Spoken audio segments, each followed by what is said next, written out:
Is the screen visible, please? Yes, Yes, sir. sir. Yes, sir. Yes, sir. Yes, It sir. is visible. Yeah. So time now is 11:10, as the House had decided that we should go ahead with the time.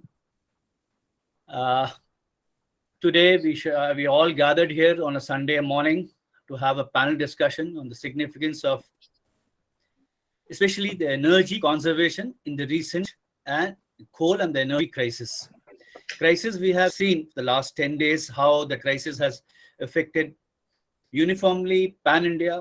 I correct me if I'm wrong.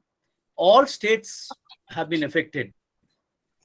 Somebody may say that our state was more efficient, our state was less efficient, we had catered for, but more or less, as the picture developed, all states suffered on account of this coal or power, peak power, the demand.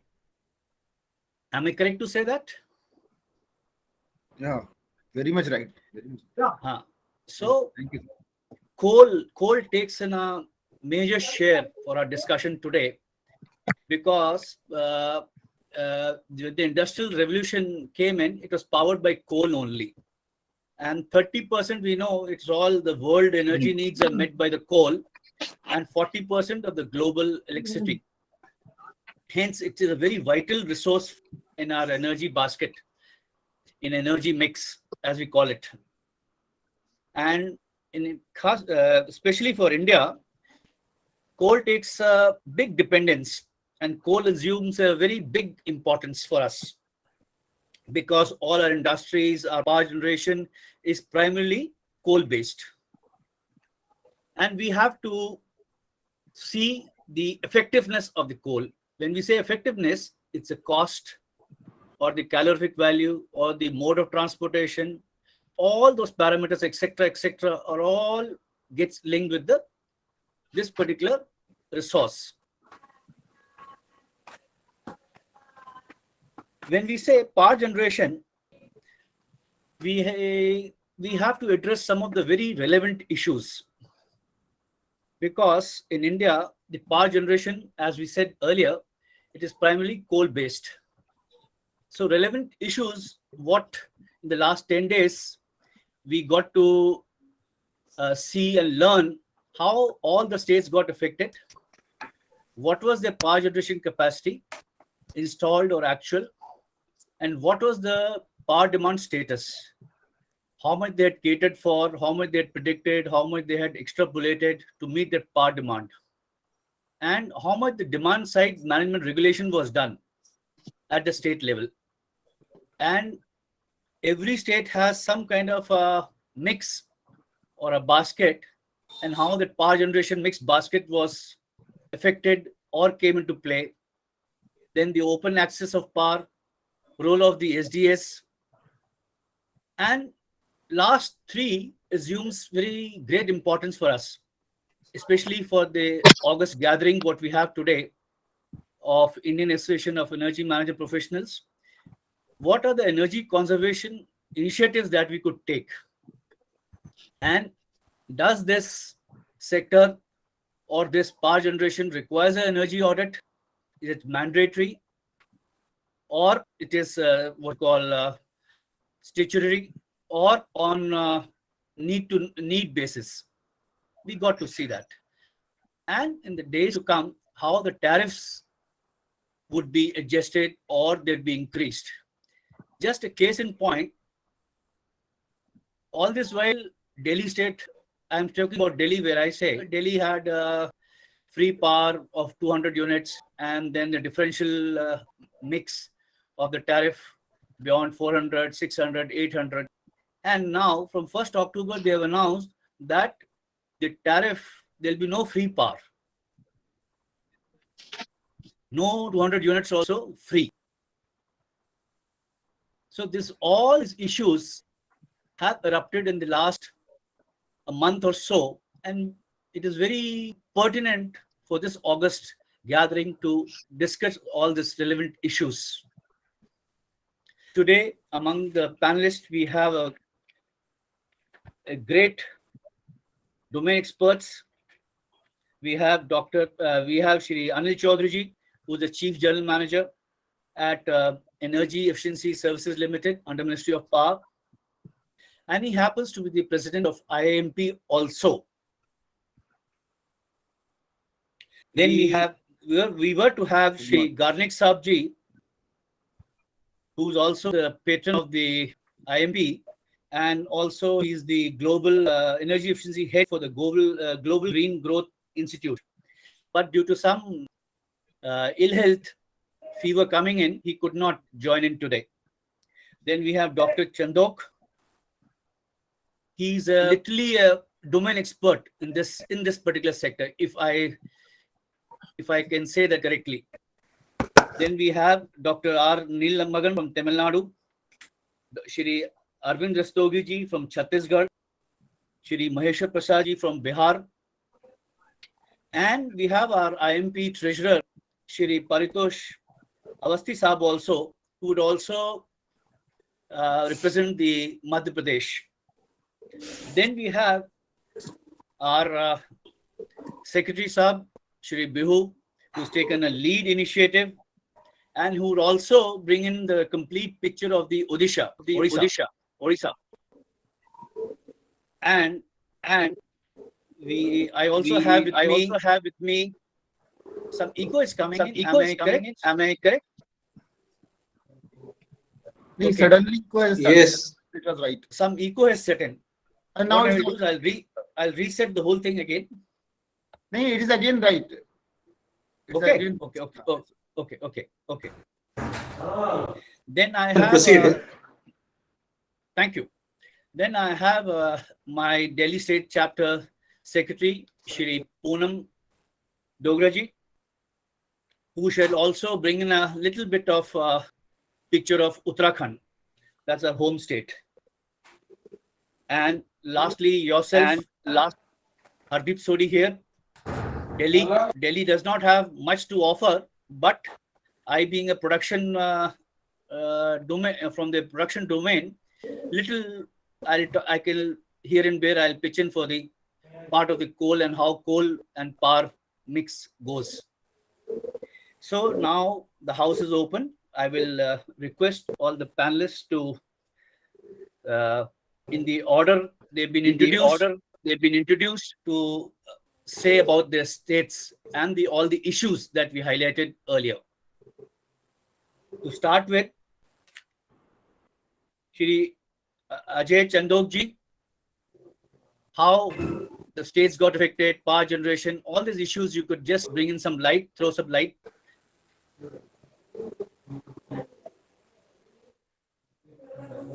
Hello everyone. I request all other members to mute their mics because the echo is from user end, it seems.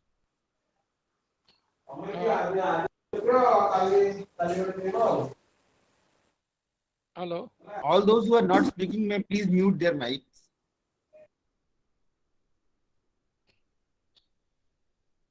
Okay. Let me give a bit of a background and then I come to what is happening in Maharashtra. Maharashtra is a power surplus state since 2016. So a bit different than all other states, I'll say. Maybe Gujarat and Andhra are in a similar situation.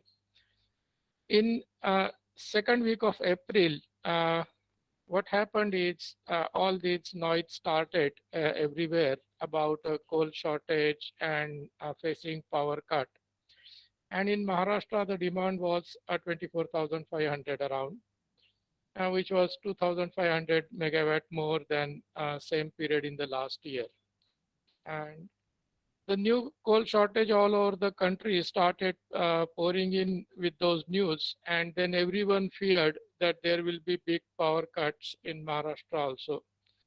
And the different reasons those were coming in from MSEDCL, the energy minister, were obvious, like there is a early onset of summer, so the consumption is going up, there is inadequate coal supply, and huge jump in demand for power.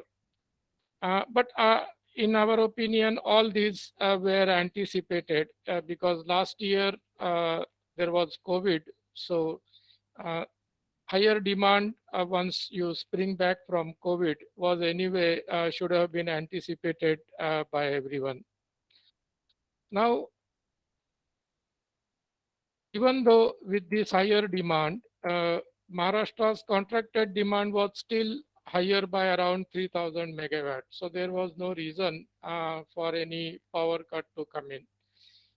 Around uh, there were few power cuts in those times of a smaller magnitude, like 800 megawatt kind of stuff.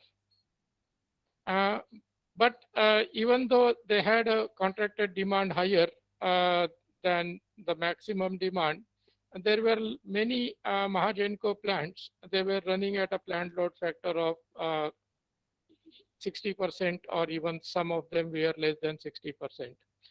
And one reason was due to some mismanagement, and the other all-known reason was a coal shortage.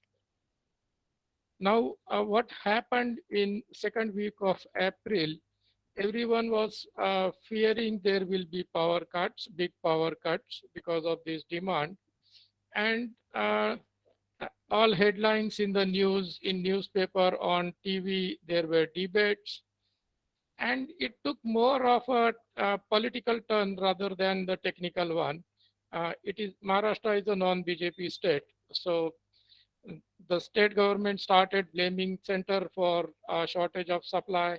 The BJP leaders started blaming state government for mismanagement.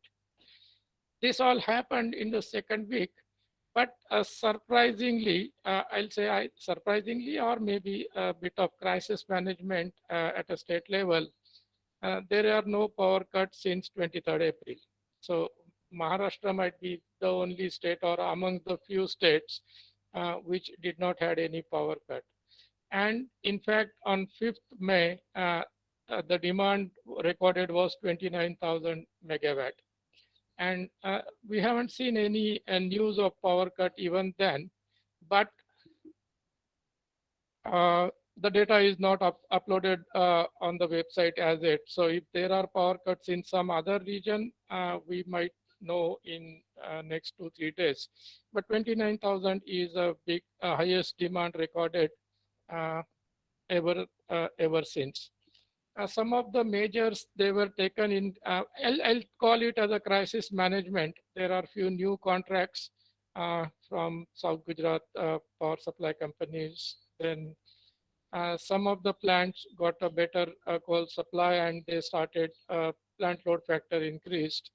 And there were spot purchases which were expensive, like more than 8 rupees a unit. And plus Koina hydropower was ramped up. And all those measures actually resulted in no power cut, at least till now.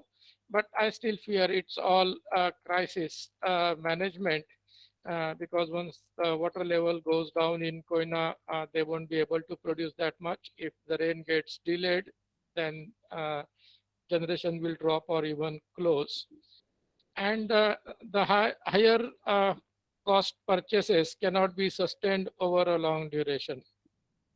The main reason that at administrative level we see is more of money rather than the fuel. The MSCDCL has outstanding of something like 64,000 crores. And out of that, 10,000 crores are from the government department themselves. And there is a big chunk they have registered on the farmers.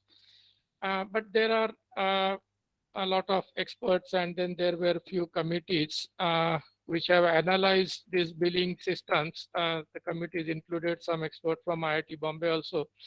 And the findings were that the farmers' bill were inflated by around 100%.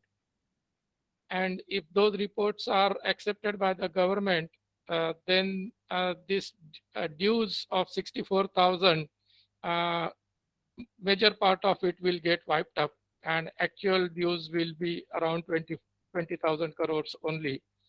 But that is the one financial reason that MSEDCL doesn't have money to purchase more expensive power for a long run, and they don't have money to pay to purchase coal or import coal in a substantial quantity. So situation will remain more or less at this situation for some time. Only rain can bring some relief. Then there are a few credible experts like Mr. Pratap Ogade. Uh, they claim that the issue is more of a mismanagement and corruption at MSEDCL. The permissible losses by MERC are 12%. The state registers around 20.5%. But if appropriation of inflated farmers' bill is accommodated, then the actual losses may come to the order of 30%. And most of it is because of the corruption and the leakages in the system. Now, what we foresee is to avoid this kind of situation is use of technology like smart meters, prepaid meters, and no unmetered connection. See, these inflated bill on farmers are there because they are unmetered connections. So most of the time that becomes a pain point. And once you are not measuring, then the whole energy accounting system collapses. And we feel that the distribution transformer based energy audit should be made mandatory. Now we have those kind of smart meters. You can really get a real time data of consumer plus the distribution transformer, and in a real time one can find out what is the amount of leakage from any distribution transformer. There is one more point which is missed by many, uh, is a low plant load factor in many thermal power plants. And this actually is not a technical, but more of a contractual issue, that there are many power plants, they have contracts with whatever the Mahagenco, or Mahagenco has a contract with MSEDCL. They are treated as, those power plants are treated as cost centers and profit centers.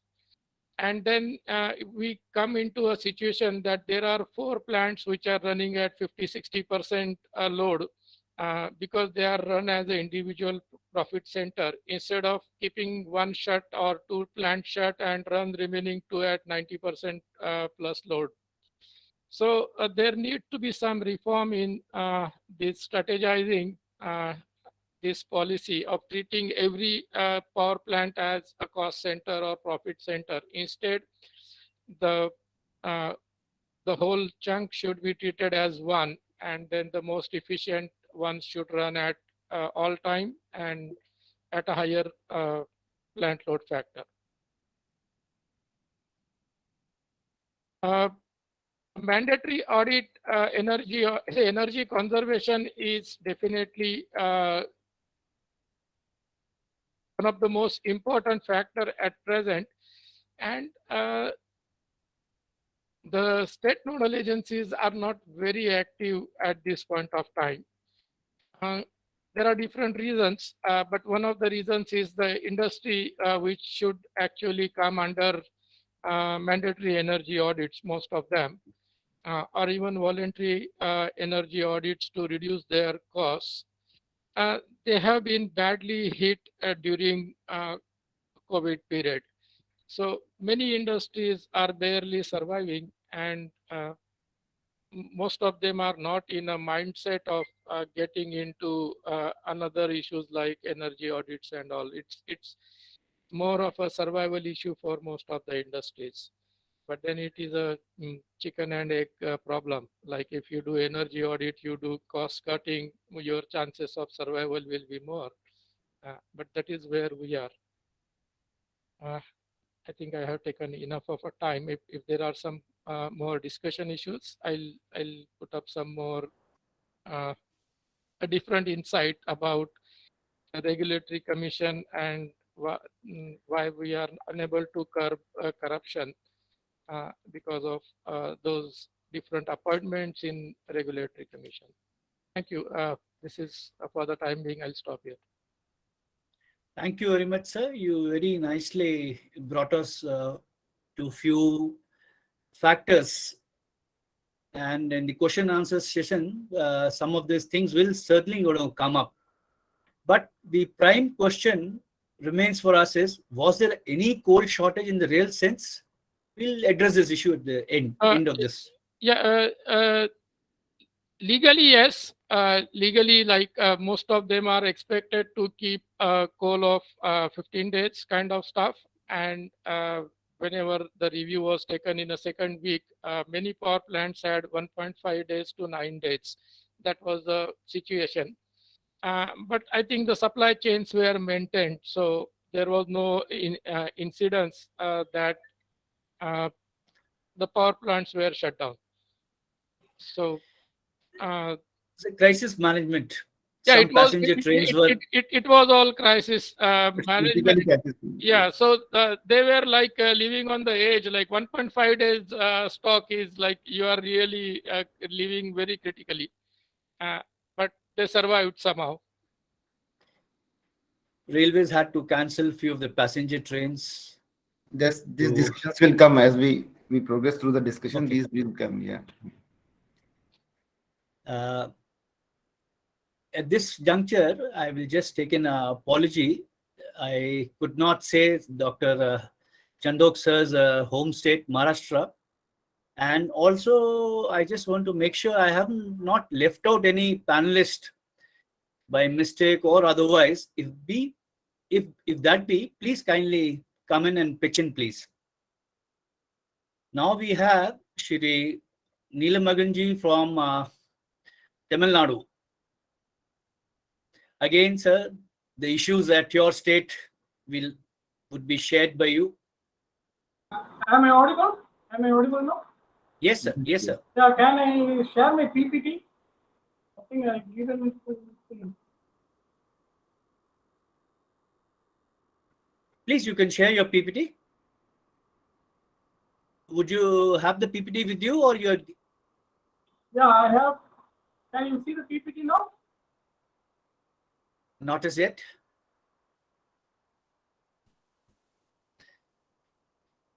Yes, Sir, you can share your PPT. You are permitted to share your PPT.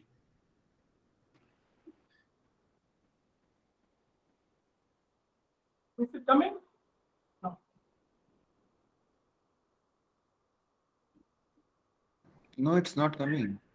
Just check on the share button.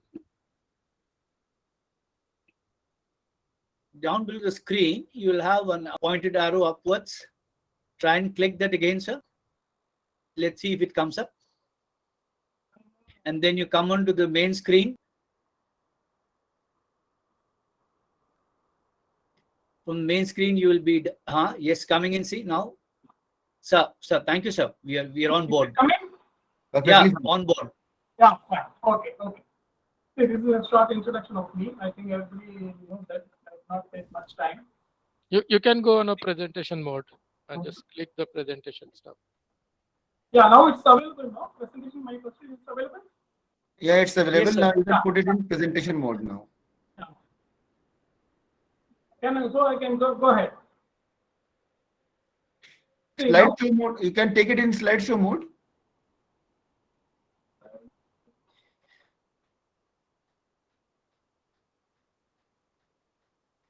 Okay. Yeah. Fine. Yeah. See, now the power scenario in Tamil Nadu is like we have reached peak consumption of 350 to 390 million units per day. Power demand is about 17 to 17.5 megawatt. Around 12.5 megawatt is from the state share, and the remaining 7.5 megawatt is from the central allocation.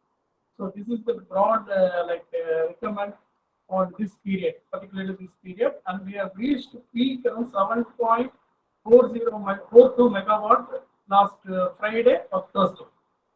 So this is the position of Tamil Nadu at present.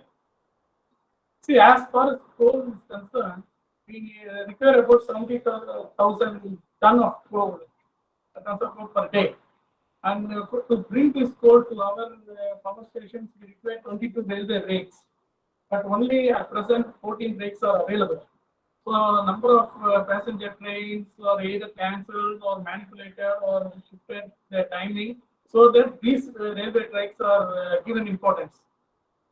And also it's I think to mention, not yet to mention that Candico owes around 800 crores to Coal India Limited. That is the power situation, cost crisis also is there. So this is the generation capacity, installed capacity also on last year. Nothing much of improved. So you can say thermal power stations all put together, we have around 33%, 38% with all these elements. Then renewable energy source, we have hydro, non-irrigation hydro pump storage, irrigation, wind, solar, biomass. So everything comes to another 50. So this is the generation capacity, installed capacity for Tamil Nadu. The most important thing is, as Mr. Ajay Chandok has already spoken, we have also, I have taken just 5. Most of the thermal stations, all the thermal stations in Tamil Nadu is like this. See, in average, PLF has reduced drastically. See, 2006-11 it was 85 to 78%. 11-16 it was 81. Now it has come down to 65.5. All of that is for Ennur North Chennai. Now thermal station 2 also it's come to 54. Maytur thermal station it has come to from 86 it has come to 67. Thermal station 2 also it has come to 50. Tuticorin also, Tuticorin also same problem. See, it has been from for the past 1.5 years it is like this. So you can't entirely blame on the requirement of availability of the coal for this. There are some other issues like what they say is that there is no, they are not seeing it as a cost center. So lot of machines are running idle, substandard equipments are installed, and they are not operating to the required level. So all this mismanagement joined together, the power plant working inefficiently is norm of the day. So instead of blaming coal fully, I think we have to look after all these aspects, whereby we don't generate what we are supposed to generate. So these are the details of this 4 thermal stations I have taken. Average, all the thermal stations put together, they are operating well below 60 plant load factor. So this is a short thing. So what do we do now? Like we have energy crisis, we have cost crisis. So see, the main thing what was said was, due to COVID for the past 2.5 years, the requirement of the industry is working full time after this COVID time. The requirement of energy was miscalculated. So they didn't foresee this. They didn't have an effective forecast set up so that they can get the coal beforehand.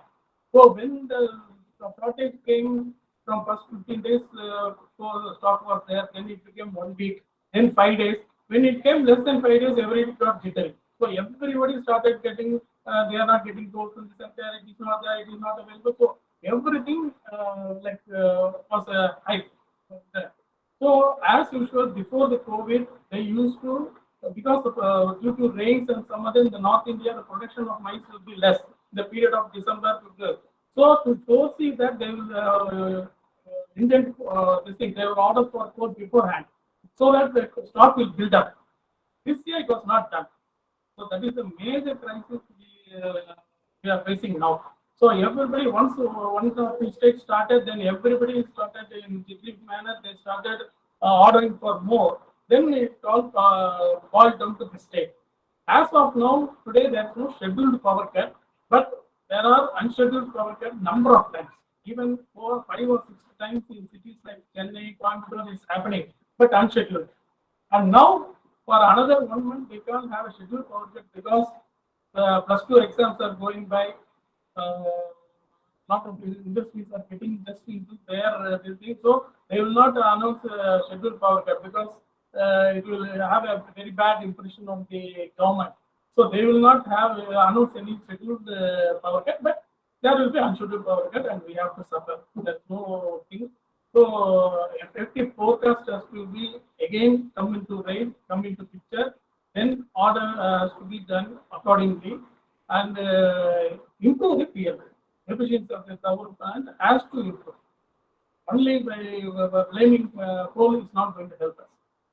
And in this, energy conservation measures, I have to tell, I'm very sorry that we have to tell again and again, it is not at all even due importance.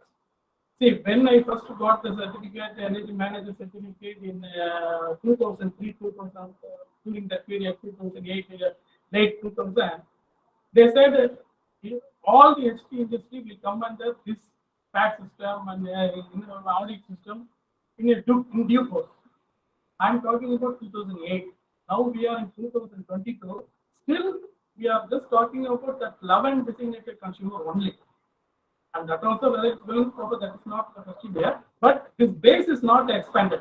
It has not expanded to industries which are having a connected load of more than 1000 kVA or more than whichever it is. The base has not expanded. So that is the main thing. Only the 11 designated consumer is repeatedly coming to this kind of act. We have all the act in place, but the base is not expanded. Then ECBs, that the building code also is not taken stringently. Now, after the pandemic, lot of construction is going up, lot of real estate business is booming.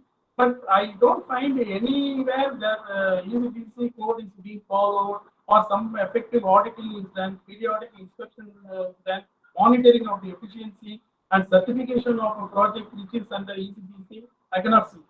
Latest I went to Coimbatore also for some real estate developers meet. So I couldn't see mention of this ECBC anywhere in their project. So that has to be done, I think. And of course, the domestic power being the second largest consumption of industries, awareness is very poor. Like what the Ajay Chandok said, the TNEB, that is local electricity board, should fix a energy meter, smart meter in the distribution transformer, and they should calculate what is the actual revenue they are getting by giving the power from that distribution transformer, whether it is matching. At least the units, whether it is matching, where it is going. So that kind of measurement is not at all there. If I just to go and enter and talk about anything like the conservation for domestic, I don't find any interest among the public as well as the officials. So this has to be done. These are the points that have to be looked into to manage it. Then this is as far as coal is concerned. Then being in Tamil Nadu, I can't resist talking about wind energy. Because Tamil Nadu is the largest installed installed capacity of wind energy. It has harnessed around 11,700 million units of wind energy during 1 year, 19 and 20. So this year also we have a very good wind monsoon, and it is very helpful that now partially the power crisis is just put off in Tamil Nadu because of wind energy. See, once we have almost 30% of the requirement of entire Tamil Nadu is met by wind energy. See, Tamil Nadu landscape is like that because on all the three sides is surrounded by sea. Definitely the wind energy is there, and before, that is about 20 years ago, we had government policies and incentives. So the Tamil Nadu capitalized on this and became the pioneer in leader of wind energy. So all these industries, mainly textile owners, they all invested heavily on this wind energy. They were getting accelerated depreciation, and so many policies in the government helped them to install in Muppandal, in Kanyakumari, down south. All the wind energy area is now full. They have installed wind turbines there. But the problem is, all the most of the 80% of the wind installed are 20-25 years old. They are all old models with limitations. They cannot capture low or high winds. So even 12 meters per square, that is maximum. Above 12 meters square, the windmill will stop. It will not work. And below 3 meters per second, it will again stop. It cannot generate power. So this constraint was there on the old machines. Now, The windmill farmers also, windmill farms also they are not paid enough. The capacity, the thing what they are spending for maintenance and these things, that money they get back from selling the wind energy is not lucrative. So they are not in the position to re-engineer their windmills, to upgrade their windmills. So it has a capacity of 9.2 gigawatt, but it has the potential to generate 68.75. So that is the where we have to look into.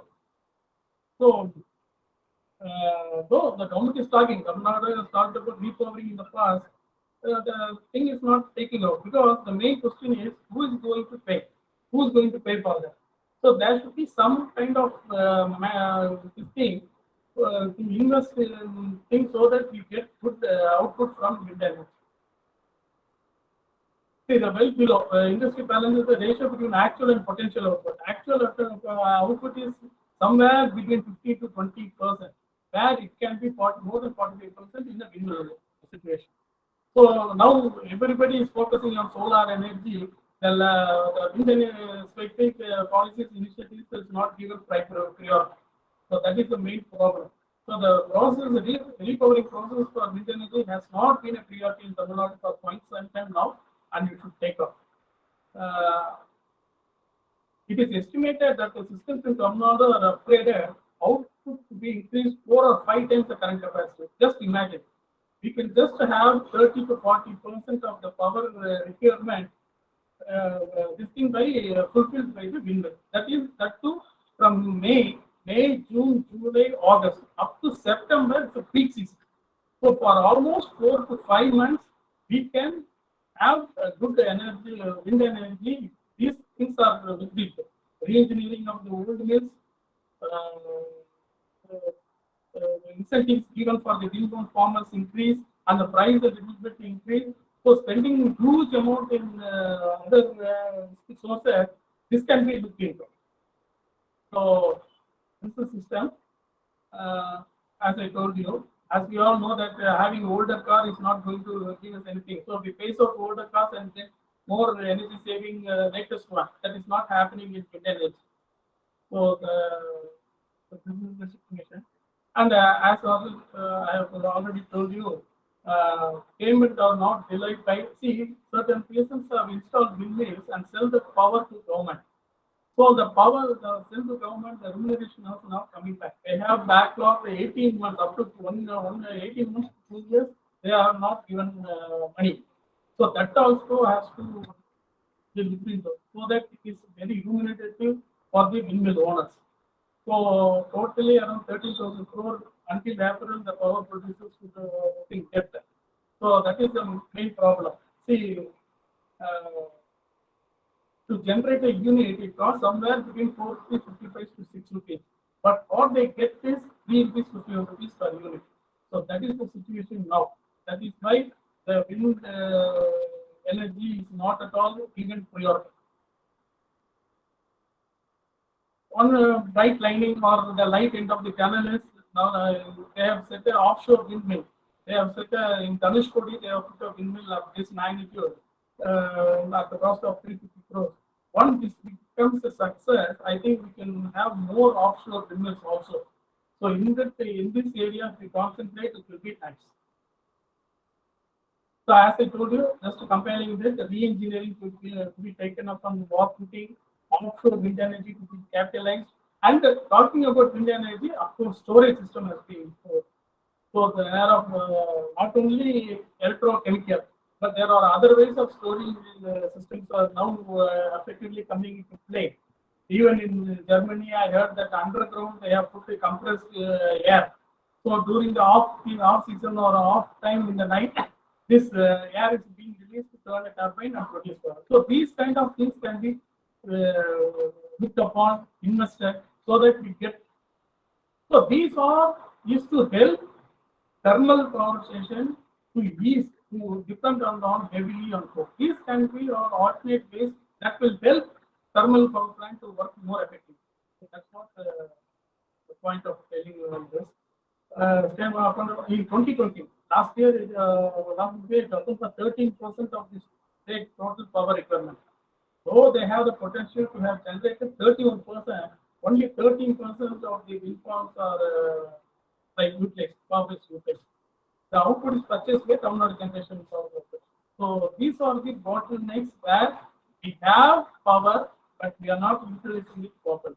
Both in coal also, the plant load factor is very low, and wind also, the load factor is very low.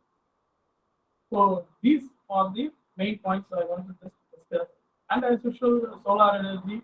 Now we have taken a back step from installing rooftop solars because there's no incentive. The payback period, it comes to around 7 to 8 years, and nobody is interested because after 7 to 8 years, we incur more maintenance costs like changing the batteries because battery life is around 10 years, 8 years, or 10 years. So we have to invest again. So practically there is no return on investment, so nobody is bothered. So and the cost also they are giving 2 rupees. I think less than 2 rupees, 1 rupee 95 paise for solar power. Whereas we get power from a home, it's 6 rupees or 7 rupees. So the payback period is very less. So nobody is interested in solar. So that time, that energy which comes to us free of cost is also wasted. So I think taking point of this thing, I can. Thank you very much, sir. You really brought us a new dimension for us to take on the potential of the wind energy and how the state has a deficit 31 minus 13%, reverse 31, 13, reverse. So huge potential exists, but how we can harness, we'll see. Thank you. That's what the role again the IAEMP pitches in, how to take the gap. Next, we have on the panel is Shri Arvind Rastogi ji from Chhattisgarh. I would request all the speakers kindly have a little time discipline, 15 minutes, because we at this race we might have to go beyond our stipulated session time. So I'll just humble request. Over to Shri Arvind Rastogi ji.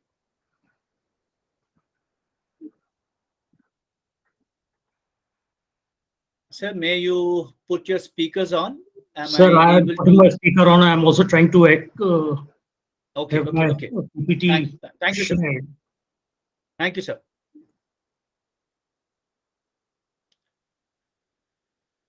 Sir would be representing us, the IAEMP from Chhattisgarh. Is my PPT visible, sir? Yes. Only the No. Okay. so Yes. may you redo the PPT, sir? It's on my screen, but I do not know whether it's visible to all of you. No, actually it started, your screen was getting shared. Suddenly it diminished actually. So, you may redo the whole thing, sir. It will come in again.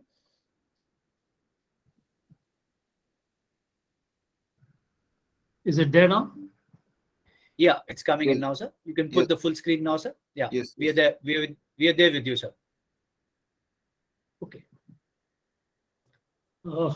Maybe come on the slide mode, sir.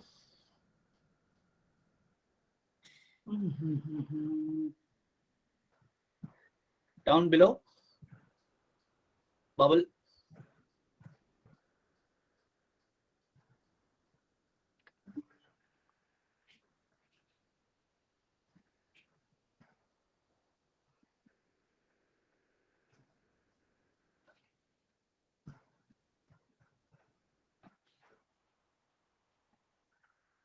Yeah. So I'm on the slide mode. Sir. Slideshow mode we can put it. Slideshow. And there are perhaps some problem. So you can, I think, can continue. Continue. The time is also constant. Yes. Yeah. Okay. Good morning, all of you. I'm Arvind Rastogi. I'm based in Bhilai. On this forum, I'm representing my state of Chhattisgarh. At the outset, let me tell you, sir, I am neither associated with any power producer nor the coal mining companies, nor for that matter in DISCOM, except that I'm a conscientious consumer of energy and power in the state. And being associated with IAEMP and a certified energy auditor, I have been closely observing of the way things have been moving in the state, and trying to make my own analysis of things as to what could be going wrong, what could be done to bring it around. So if you look at it in a nutshell, we are a very small state, just with about 2.5 crore population, but a relatively high per capita consumption of energy, that is 1,225 kilowatt hour, which is fairly high by an average Indian state consumption. If I were to make a comparison of my state's contribution in power generation with reference to the national figures, we relatively fare quite good. I mean, in the sense that if you look at it, the thermal coal, we have an installed capacity of 11.2% of the complete country's installed capacity on coal. But if we were to look into all the aspects of all other sources of generation, including hydro and renewables, then we come down quite low in terms of, come down quite low to 6.2%. So may I just interject? May I just interject, sir? Yeah, slide is not good. You may switch to the next slide, sir. It will be all the figures would be visible to us, sir. May you just move on to the next slide? Slide No. to, Wow, 1 minute. yes, we are able to see now, sir. Okay. Thank you, sir. Please make it full screen.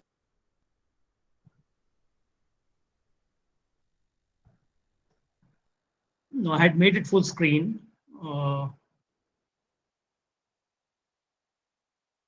Is that okay? Yes, thank you.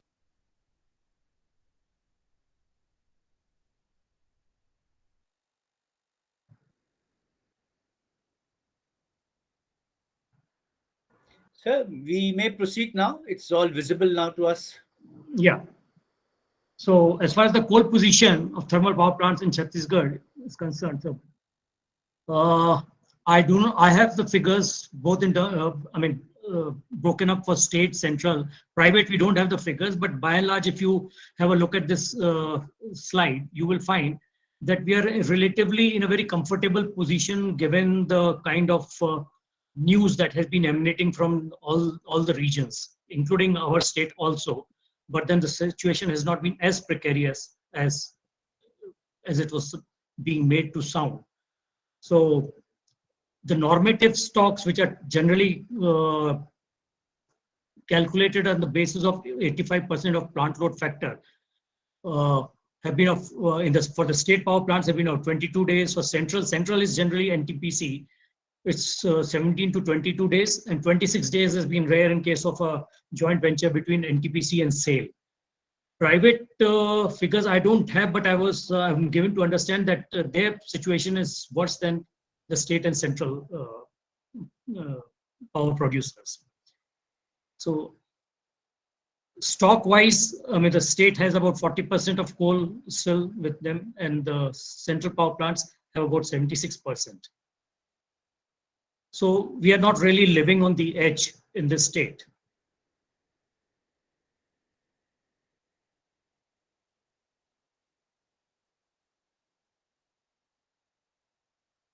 Oh, again, I'm just going back to coal reserves wise. We have almost 16% of the coal reserves of the total national coal reserves, and in terms of coal production also, relatively Chhattisgarh, which is basically southeastern coal fields, have done a much better job than compared to many other coal fields around. And as we all know, Jharkhand, Odisha, and Chhattisgarh, these three states together, provide almost 50% of the India's coal, meet the coal requirements. So we all know that politics and power go hand in hand. They cannot be, one cannot be divested of the other. So without going into any politics or the blame game and finger pointing as to who should be made responsible for whatever the crisis that we are in at the moment, whether it is the lack of direction from the central government or the inaccurate demand forecasts of the coal companies or their inability to gear up to meet peak requirements. Or for that matter, we can even blame the railways who are unable to cater to peak transportation needs, the power plants for the improper planning and not paying the coal suppliers, the power discoms who are not paying the power suppliers, and we, the consumers, who are playing into the hands of freebie politics and politicians and not willing to pay the true cost of power. And of course, we cannot overlook the vagaries of nature, which has been slightly harsh compared to, compared to the, if you look at the last 2-3 years, there have been extreme prolonged heat spells, which have pushed up energy demand. And there has also been very heavy rainfall causing flooding of coal mines who had to curtail their coal production because of the flooding of their mines. So all put together, there have been things which have gone against, whether we like it or we don't like it, some of our due to our own undoings and some of it which nature has bestowed upon us, much against our liking.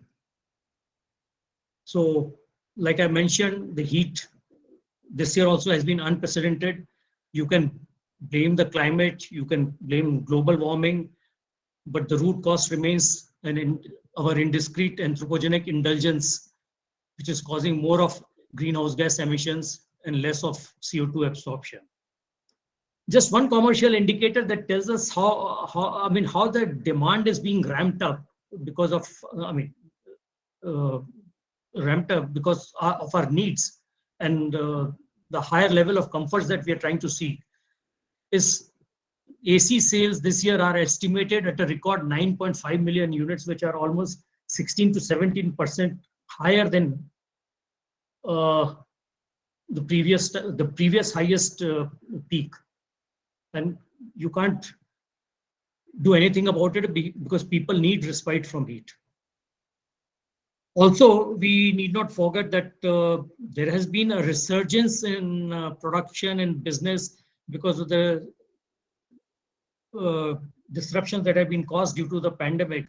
That 2 years of hiatus is the business community is trying to make up for that lost time, and this is definitely putting a much higher demand on both on production as well as consumption. Like people even, like if you see in a lot of areas, people have been talking of revenge tourism, revenge of traveling. Because this is a time of which they have been allowed to come out of their homes after almost 2 years of inactivity. So all this has definitely added to the demand of power. And there's one more thing, sir. What this is called the rebound effect in energy conservation. So whenever a commodity or a product cost reduces due to higher efficiency, the volumes increase, the markets boom. But then anything that you say by way of better efficiency and low production cost gets negated because of the much higher demand. So now, there is a theory which is being propounded by many ecological scientists and many social scientists that energy demand will not decrease from whatever demand it is, from whatever level it is today. Whatever we may try to do, it's only going to go higher and higher because the aspirations of people will rise. Aspirations of country like ours will definitely be much higher. So, and renewables are a distant dream even today. We are definitely trying to move away from fossil fuels to renewable, but then it remains a distant dream. Most countries have been made have made loud and noble commitments in the Conference of Parties, but we cannot say no to coal even for years to come. In fact, miners in European Union, USA, and not to mention China are more active than ever and are ramping up the production. This also can be partly imputed to the war that is going on. But even before the war started, in China alone, the demands had been increasing because everywhere the energy demands are going up and the coal supplies had been brought down, particularly in China and USA. And now they are again rebounding. So what do we do about it? Now, on the demand side management, it could be the utility driven, it could be the consumer driven. The only thing that we can look at it as astute load management, and that is which has been one of our weak points. Shifting of peak time loads to non-peak hours. Here we will have to slightly wield. We will have to have a carrot and stick policy. We have to consult and convince industries and business to change and move over from the, rework their peak time loads. Time of day pricing has to be enforced. This is there on paper, but not being implemented in many states. Then aggregate transmission and commercial losses have to be brought down.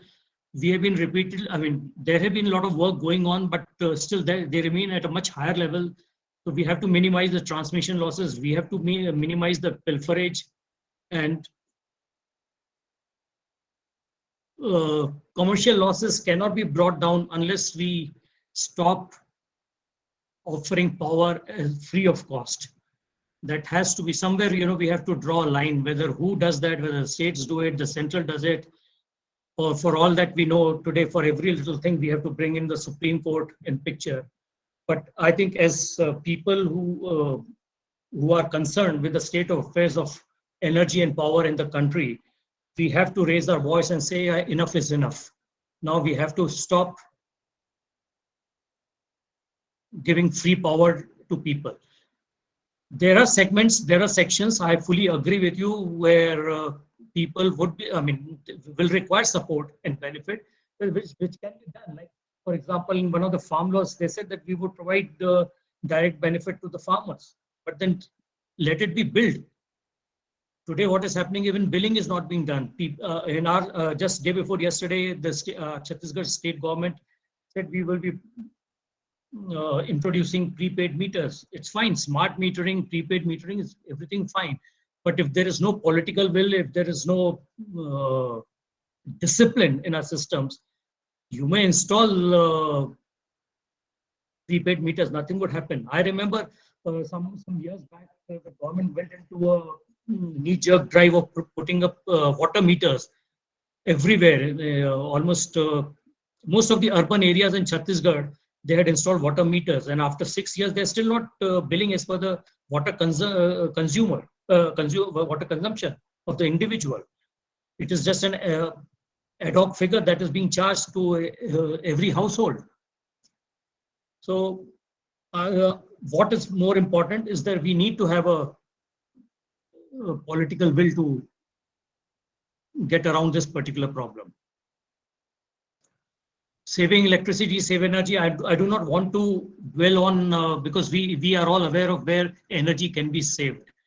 We have done much by way of making people aware, much by way of our own initiatives. So everybody knows what are the areas where energy can be saved at the consumer level. So more important than everything else is that a discipline has to be brought about. Last 2 minutes, sir. Yes, sir. So I'm coming to my last.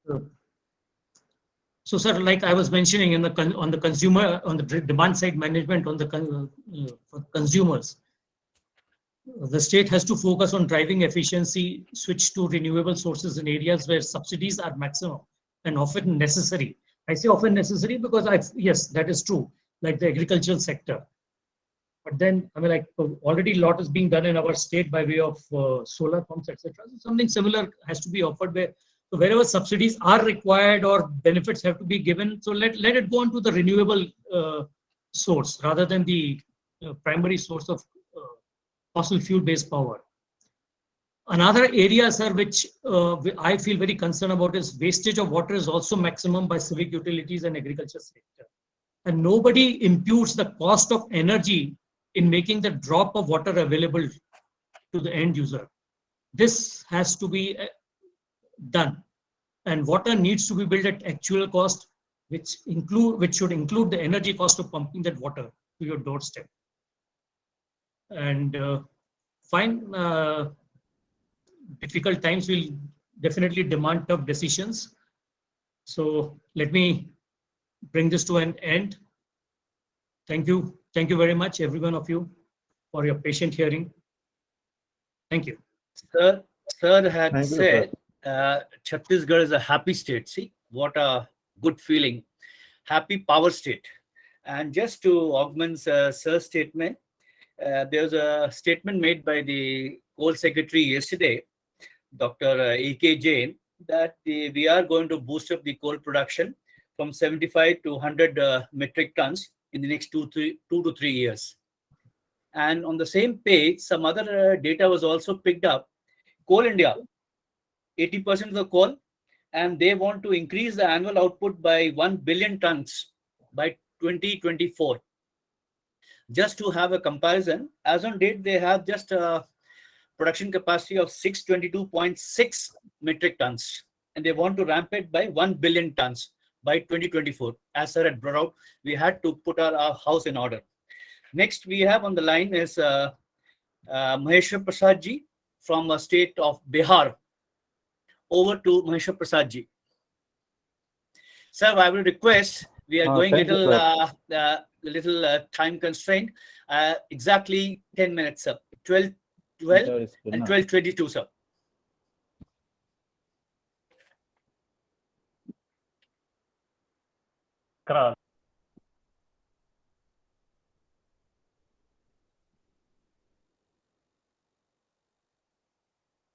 I am visible, sir. Yes, sir. Yes, sir.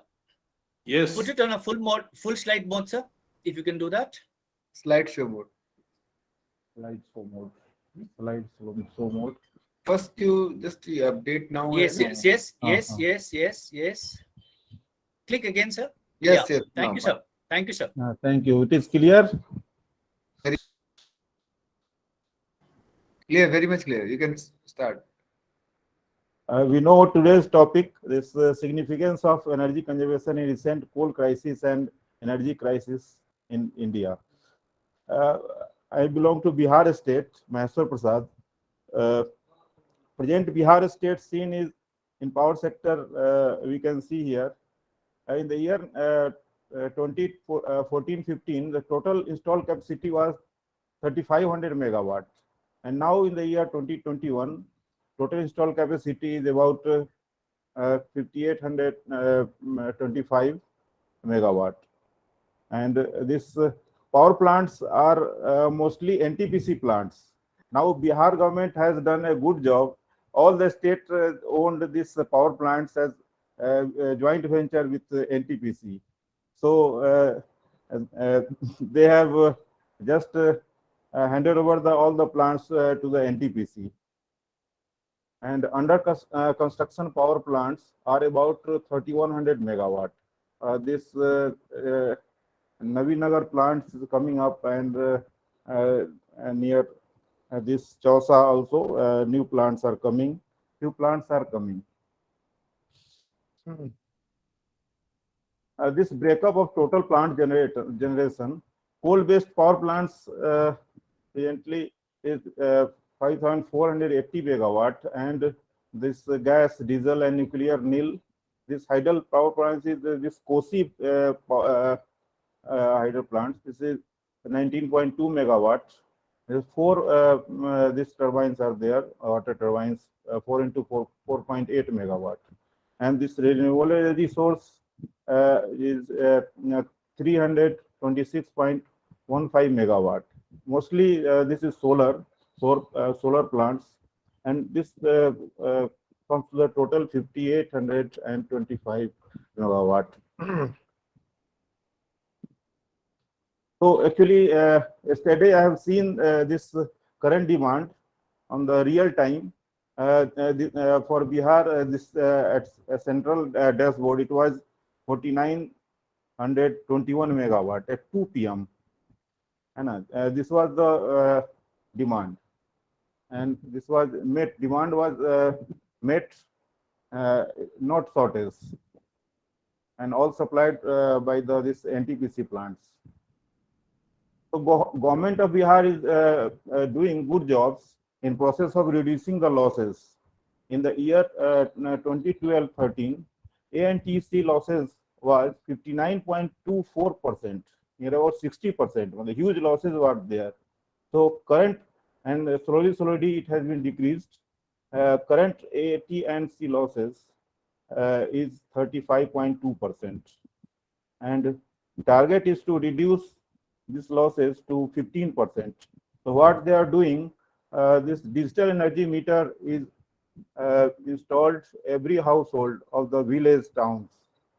So that way energy bills are coming, and they are aware of this paying the energy bills. This insulated three-phase cables has been installed in villages and towns with junction box on poles in place of overhead naked wires. Actually, due to this open wire, this theft was more. More power substation has been installed with energy meters. This power substations has been also increased with energy meters, and they are accountable to the this main system. In towns, more than 3 lakhs prepaid energy meters have been installed. And this electricity theft cases also reduced. Every target is every household with prepaid meters by 2025. Now, coal-based power plants. About 95% these power plants are coal-based, and this coal consumption is based on, if we take this heat rate, about 2600 kilocalorie heat rate per kilowatt hour, considering GCV of the Indian coal equal to 3400 kilocalorie per kg, then coal consumption will be 0.76 kg per unit of electricity generation. For example, a power plant will consume 120 MT coal per hour for 165 megawatt power generation. This is a per hour figure. It means for 24 hours, it consumes 2880 metric ton per day. And one rack of goods train can deliver about 3500 metric ton of coal. This way, it is 3500 metric ton coal. It will be last for 29 hours in 165 megawatt plants. Transportation of coal by train involves the time management of entire system with favorable weather conditions. In the rainy seasons, actually whole system and whole management disrupts, and this this production by Coal India and transportation, everything disturbs. So in this way, Bihar requires every day 25 racks of goods train loaded with coal every day. So today demand is energy consumption and management. Only those industry will survive who can take this seriously. Actually, what industries they are not taking seriously this energy conservation and management. So if they don't listen or don't look into this energy conservation and management, then will be maybe in future they may be out from the market. Thank you, sir. Thank you very much sir. आपने बहुत अच्छे तरीके से पूरा flow chart में हमें बता दिया कंजम्पशन कैसे कैलकुलेट करना है, कितना रेक्स चाहिए, कैसे चाहिए। इसी विषय पे एक चीज है, एक हमने मेट्रिक बनाया था कि कोल का $1 ऑलमोस्ट 1 यूनिट किलोवाट आवर का आ जाता है। ये मैं मेट्रिक छोड़ रहा हूँ, यदि किसी को इस पे we can debate at the latest stage. $0.1 per unit of electricity. That's a standard, world standard they put in. Now we have on the next panelist on our board, Paritosh Awasthi ji from the state of Madhya Pradesh. Over to Paritosh Awasthi ji. सादर नमस्कार। मेरी आवाज सुनाई दे रही होगी? बढ़िया तरीके से। बढ़िया सुनाई। मैं एक प्रकार से पॉलिटिकली भाग्यशाली हूं कि ऐसे प्रदेश में रहता हूं जो ज्योग्राफिकली केंद्र में स्थित है देश के, और सभी तरह से सब तरफ से चारों ओर से वेल कनेक्टेड भी है और वेल ब्लेस्ड है। Blessed in the source in the way कि पॉलिटिकली भी हमारे साथ आशीर्वाद है केंद्र और राज्य सरकार के इन पेस होने का। वी आर सिंक्रोनाइज्ड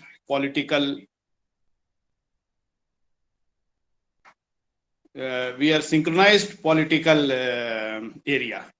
हर नागरिक मध्य प्रदेश का इससे लाभान्वित है, और मुझे ये घोषणा करते हुए ठीक लग रहा, अच्छा लग रहा है कि मध्य प्रदेश भी छत्तीसगढ़ की तरह एनर्जी सरप्लस स्टेज में है अभी फिलहाल, और हमारी आंतरिक आवश्यकता जो कोयले की रहती है वो उसकी प्रतिपूर्ति 100% भारतीय कोल कंपनियों से हो रही है। हालांकि अन्य राज्यों में जहां दूसरे पॉलिटिकल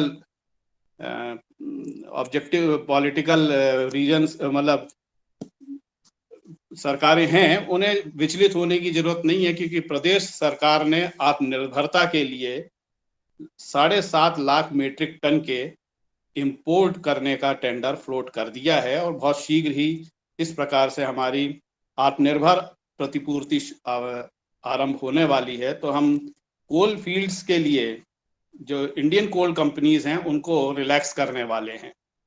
तो जो कोयला बचेगा तो उन क्षेत्रों में परिवहन किया जा सकेगा, और जहां क्राइसिस है उसको बैलेंस किया जा सकता है। एक आश्चर्य कर देने वाली बात मैं यहाँ साझा करना चाहता हूँ, वो ये है कि मध्य प्रदेश में हमारी खपत जो थी लगभग पिछले 2 वर्षों में तो पेंडेमिक के कारण बहुत से प्रमुख उद्योग बंद ही थे। उसके बाद प्रदेश में बड़े उद्योगों में काफी उल्लेखनीय प्रगति हुई है, वो फिर से चालू हुए हैं और अपनी ऑलमोस्ट 80% कैपेसिटी पर आ गए हैं। कोल की जो खपत है, राष्ट्रीय खपत है, वो 81.33% हमारे आंतरिक संसाधनों से होती है, लेकिन मध्य प्रदेश पूरी तरह से भारतीय कंपनियों पर निर्भर था। NCL, WCL और SECL ने हमें 100% कोयला उपलब्ध करवाया है, समय पर करवाया है। रेलवेज की इसमें बड़ी अच्छी भूमिका रही है कि गाड़ियों को रोक करके, पैसेंजर गाड़ियों को रोक करके, उनका परिचालन रोक करके प्रायोरिटी पे पैसेज दिया है देश भर में कोयले को पहुंचाने में। असली में ये कारण हुआ था लॉजिस्टिक मैनेजमेंट को ऑडिट करने पर हमने ये पाया था कि गाड़ी कोयला लेके जहां से पैसा जमा है वहां पर हो जाता था, वहां उपलब्धता के आधार पर वहां से लेके लंबे रास्ते को परिवहन करती थी। तो कोल का जो डिस्प्लेसमेंट होता था वो एवरेज 1200 से 1500 किलोमीटर प्रति फेरा लगता था, और ये ऑपरेशनल कॉस्ट हमारी खपत को हमारे राज्य सरकारों के ऊपर भार बनाती थी, और इससे बिजली महंगी हो जाती थी।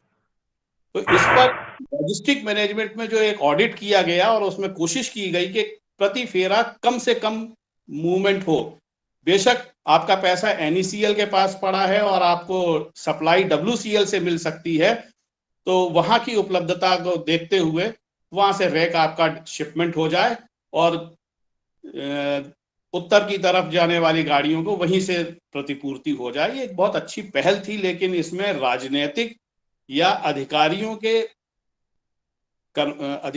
के ब्यूरोक्रेटिक इन्फ्लुएंस के कारण या उनके मतभेदों के कारण इसमें उतनी उल्लेखनीय सफलता नहीं मिल पाई थी। तो होता ये था कि गाड़ियों का जो डिस्प्लेसमेंट था वो थोड़ा विलंब हो जाता था, शेड्यूल से आगे पीछे हो जाता था और कोयले की उपलब्धता उन राज्यों तक नहीं रही, जिसकी वजह से एक विचार उभर करके आता था कि पॉलिटिकली ये एक दूसरे को सपोर्ट नहीं कर रहे हैं, जबकि ऐसी कोई बात नहीं है। हमें राजनीतिक हस्तक्षेप को उतना ज़्यादा तवज्जो नहीं देना चाहिए, क्योंकि सभी इंडिपेंडेंट सेल्फ ड्रिवन कंपनीज हैं और सब अपना प्रॉफिट लॉस मैनेजमेंट देख के चलती हैं। मध्य प्रदेश में 7 से 8 मेगावाट की खपत होती थी, लेकिन इस समय क्योंकि स्टार्टअप हुआ, MSME में बहुत ज्यादा सिग्निफिकेंट कंजम्पशन बढ़ा और इस प्रकार से एकदम से एक साल के अंदर हम देख रहे हैं कि हमारी जो डिमांड थी वो बढ़कर 40% से 50% तक बढ़ी और 12 से 13 किलो हजार मेगावाट इस समय वर्तमान में डिमांड है मध्य प्रदेश की। हालांकि अभी शासन की ओर से ये घोषणा की गई है कि उपलब्धता है प्रचुर मात्रा में। हम ये ठीक बात है कि हमारा फिजिकल स्टॉक देखने में नहीं दिखाई दे रहा होगा, लेकिन शटडाउन जैसी स्थिति नहीं अंकित हुई है, कहीं भी उल्लेखनीय शटडाउन नहीं है। जो छोटे मोटे शटडाउन हैं वो तेज गर्मी में मेंटेनेंस के कारण थोड़े हुए हैं, उसकी कोई बहुत बड़ी सिग्निफिकेंट प्रॉब्लम नहीं है। जैसा कि देखा गया, अभी बताया था डॉक्टर चांडक ने कि 27 से 28 हजार मेगावाट की रिक्वायरमेंट महाराष्ट्र की है। उनका गैप अगर कंपेयर करते हैं तो मध्य प्रदेश में 17 से 18 मेगावाट ये हमारी जो आने वाली डिमांड है उसके देखते काफी कम है। एनर्जी सरप्लस स्टेट रहा है मध्य प्रदेश भी। अभी अपने जो जरूरतें हैं उनको अपने आस पड़ोस के राज्यों के साथ भी साझा कर रहे हैं, बिना इस बात का विचार किए कि राजस्थान में हमारे मत की सरकार नहीं है, लेकिन फिर भी हम अपने ग्रिड से राजस्थान को भी वेस्टर्न रीजन में सप्लाई दे रहे हैं।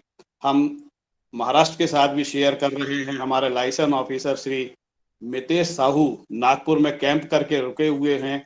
16 सालों से वो इस बात को मॉनिटर कर रहे हैं कि कोल की उपलब्धता दोनों राज्यों के बीच में संतुलित बनी रहे। बीच में एक किनारे उनको छत्तीसगढ़ कैटर कर रहा है। हम उत्तर प्रदेश को भी बुंदेलखंड जोन के एरिया से बीना वाले ग्रिड से कैटर करके सपोर्ट कर रहे हैं। हमारा उत्तर प्रदेश भी हमारे साथ में साझेदार है। और दूसरी बात यह है कि हमारे प्रदेश में, मध्य प्रदेश में हाइडिल का भी एक बहुत बड़ा हाथ रहता था। वो कुछ प्लांट जरूर उसमें कमजोर हुए हैं, कुछ यूनिट शटडाउन पर हैं अभी इस समय पानी की उपलब्धता के कारण। पानी जैसे जैसे होता जाएगा स्वाभाविक रूप से वो भी हमारा साथ देते हैं। अपने समय आने पर कोयले के ऊपर जो निर्भरता है उसे कम करते हैं। मैं पूर्व में जो हमारे उद्घोषक बोल चुके हैं, बता चुके हैं, छत्तीसगढ़, बिहार, महाराष्ट्र, तमिलनाडु, इन राज्यों के विषय में, तो उन्हीं फैक्टर्स को रिपीट करने से बेहतर है मैं एक बात का यहाँ उल्लेख करना चाहूंगा कि सोलर ने बड़ा धोखा दिया है। सोलर के आंकड़े प्रदेश सरकार के सामने बड़े उत्साहवर्धक हैं दिखते, लेकिन उसका पावर सेक्टर में उतना सिग्निफिकेंट महत्व दिखाई नहीं देता। या तो आंकड़ों का प्रस्तुतिकरण का में कोई त्रुटि है और या फिर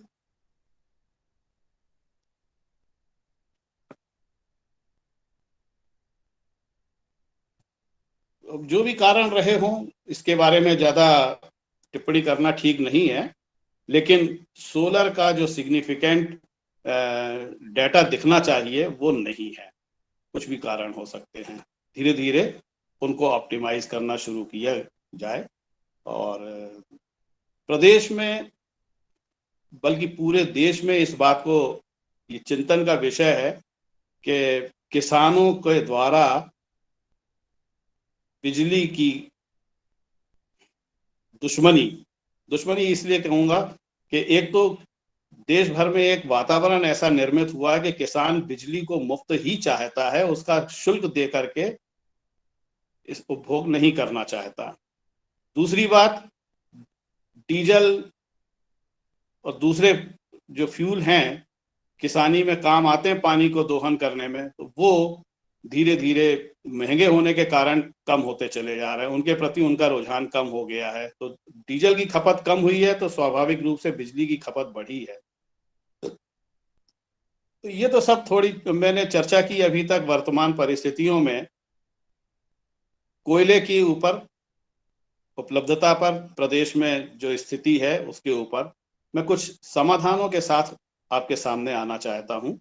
समाधान ये है कि हमें सोलर पावर जनरेशन में नेट मीटरिंग को कम करना चाहिए। कम इसलिए मैं कहूंगा कि जिन क्षेत्रों में पावर शटडाउन हो जाता है वहां जनरेशन बंद हो जाता है। नेट मीटर अपना फंक्शन करता है, वो इन्वर्टर का फीचर है, जैसे ही ग्रिड की सप्लाई बंद होती है तो जनरेशन बंद हो जाता है। तो ये जो इंस्टॉल्ड कैपेसिटी है उसके साथ दुश्मनी है। हमको हाइब्रिड सिस्टम पर जाना चाहिए और किसानों को इस बात के लिए प्रेरित करना चाहिए कि वो सोलर से जनरेट करके या तो डीसी पंप लगाएं या डायरेक्ट पंप को कैटर करें, ग्रिड को सप्लाई देने के चक्कर में ना पड़े, डायरेक्ट कंज्यूम करें पावर। ऐसे पैनल्स भी अवेलेबल हैं मार्केट में, सोलर मॉड्यूल्स ऐसे अवेलेबल हुए जो उनमें माइक्रो इन्वर्टर्स लगे हुए हैं और सीधे एसी आउटपुट देते हैं 240 वोल्ट्स पे। तो ऐसे मॉड्यूल्स को भी प्रमोट करें और या फिर डीसी पंप्स को हम ज्यादा से ज्यादा प्रमोट करें। तो हमारा जो सबसे ज्यादा बड़ा कंज्यूमर है, हिडन कंज्यूमर, इंडस्ट्री की खपत तो हमें दिखती है, वो तो मीटर्ड है। जो अनमीटर्ड और अनचेक्ड कंजम्पशन है वो है किसानों का, और इसको इग्नोर नहीं किया जा सकता है कि देश की अर्थव्यवस्था आत्मनिर्भर, देश की जो निर्भरता है वो डिपेंड करती है किसानी पर, खेती पर। हम कृषि प्रधान देश हैं और उन्हीं की आय को अभी तक ना तो हम टैक्स के दायरे में ला पाए हैं, ना उस पर कोई प्रॉपर सर्वेलेंस है, चेक पैरामीटर है। एक्चुअली जो लाभान्वित होने वाले हैं वो बहुत बड़े बड़े किसान हैं और जो छोटे किसान हैं वो वास्तव में शकल से इतने गरीब और मजलूम दिखते हैं कि उन पर क्या इम्पोज करें। और उनकी जो बिजली है अभी भी मैं समझता हूं कि वो अनमीटर्ड है। देश के बहुत से हिस्सों में ये बहुत बड़ी प्रॉब्लम है कि किसानों के पावर कनेक्शन मीटर्ड नहीं है, उनके पंप, उनके द्वारा इस्तेमाल में लाए जाने वाले उपकरणों पर स्टार रेटिंग नहीं है, उस पर किसी का विशेष ध्यान नहीं दिया गया है। तो जब प्रधानमंत्री जी कहते हैं कि हमें खेती किसानी को, कृषि को उद्योग का दर्जा देना चाहिए, तो उसमें वही सारे के सारे पैरामीटर्स और सारे के सारे बाध्यताएं भी लागू करना चाहिए जो एक उद्योग में होती हैं। इंडस्ट्रीज के अंदर सारी की सारी एनर्जी मीटर्ड है, पूरी तरह से ऑडिटेड है, उसको उस पर सर्वेलेंस रखने के लिए एनर्जी कंजर्वेशन एक्ट भी लगा हुआ है और बहुत से विधियों से इवन पावर फैक्टर की पेनाल्टी भी है, वो तो इमीडिएट एट सोर्स डिडक्ट हो जाती है हर महीने।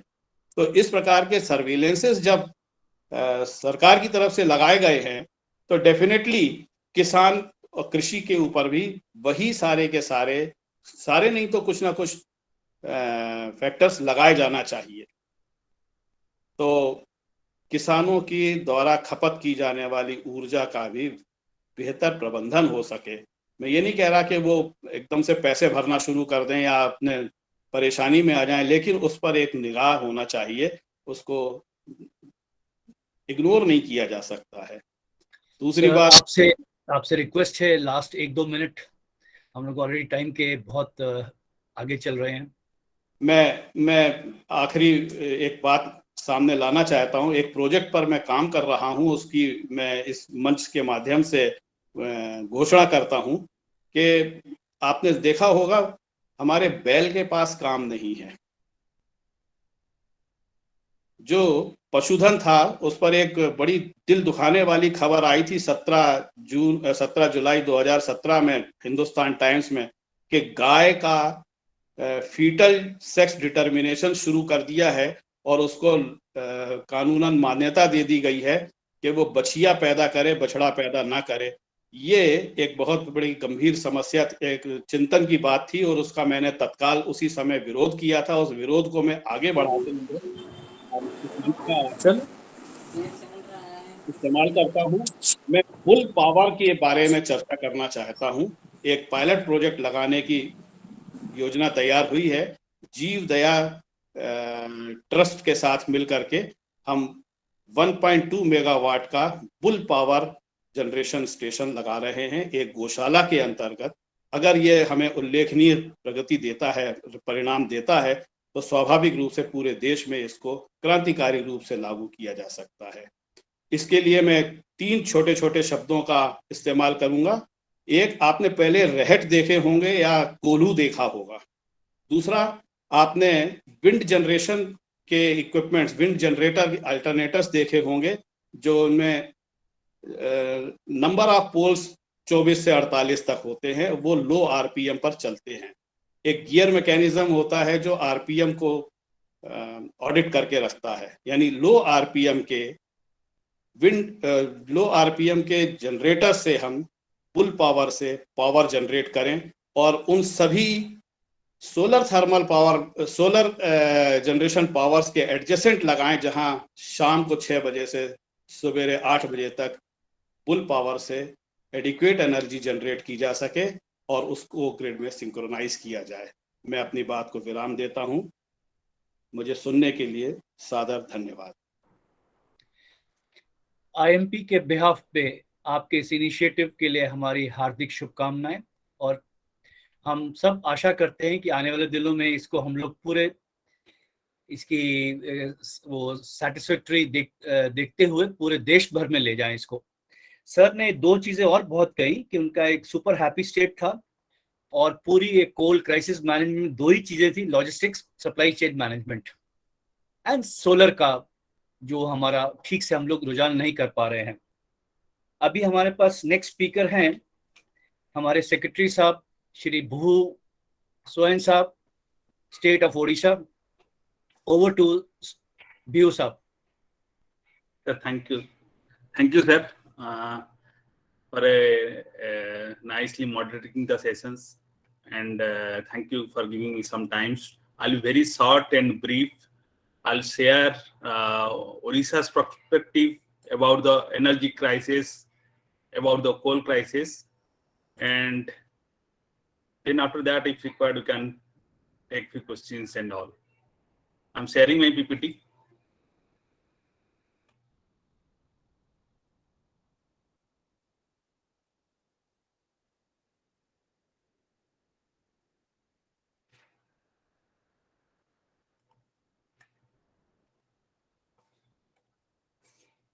Hope the PPT is visible to all of you. Yes, sir. Very well. Okay. Thank you all. And as the situation you all know, there is an energy crisis, there is a coal crisis in India, and let us hear Odisha, who is supposed to be the surplus state, what is the exact situations here in Odisha. Now, if you see, Odisha has a major chunk of hydro generation potential. We have an installed capacity of 2100 megawatt, but currently we are generating around 533 megawatt. Now, we have the state owned very old hydropower station like Budla, Chipilima, Baliamela, Ringali, Upper Kolab, Upper Indravati, Machkund. Machkund is the oldest hydropower station jointly owned by Andhra Pradesh and Odisha. Now, this situation says that there is an alarming situation is coming up. Now, having an installed capacity of 2100 megawatt, if we are generating 533 megawatt, that means this hydro station need some kind of overhauling, some kind of renovations. Plus, water shortage is the biggest challenge. Now, all our water in the main rivers like Mahanadi, Brahmani is flowing to the Bay of Bengal. And we have not done much to hold the water inside the state, by which we perhaps could have generated more. We could not build more number of dams, more number of reservoirs. Perhaps we could have built more generation potential, and so that we could have more generation from these hydro sources. That is one of the gray area which Odisha will be facing in future. Thanks to Chhattisgarh, they are building more number of dams. Of course, water is a very typical and difficult subject. It creates a lot of disturbance between states to states. We have seen Tamil Nadu, we have seen Karnataka on Kaveri issues. We have also seen Mahanadi water issues between Chhattisgarh and Odisha. So we need to, as a conscience keeper, we need to do certain activities on the water issue so that our hydro potential can be ramped up. Now coming to the thermal potential, sir, if you see, we have, these are 5150 megawatt of thermal capacity has been allotted to state government. That means the state has a share of almost 5150 megawatt. And thanks to coal, availability of coal, we are able to generate 3600 megawatt average. This is the data of 6th May 2022 during this period only. And this shows that the coal is available. We are running with 1 to 2 days or 3 days coal stock, though we are supposed to have 22 days normative stock.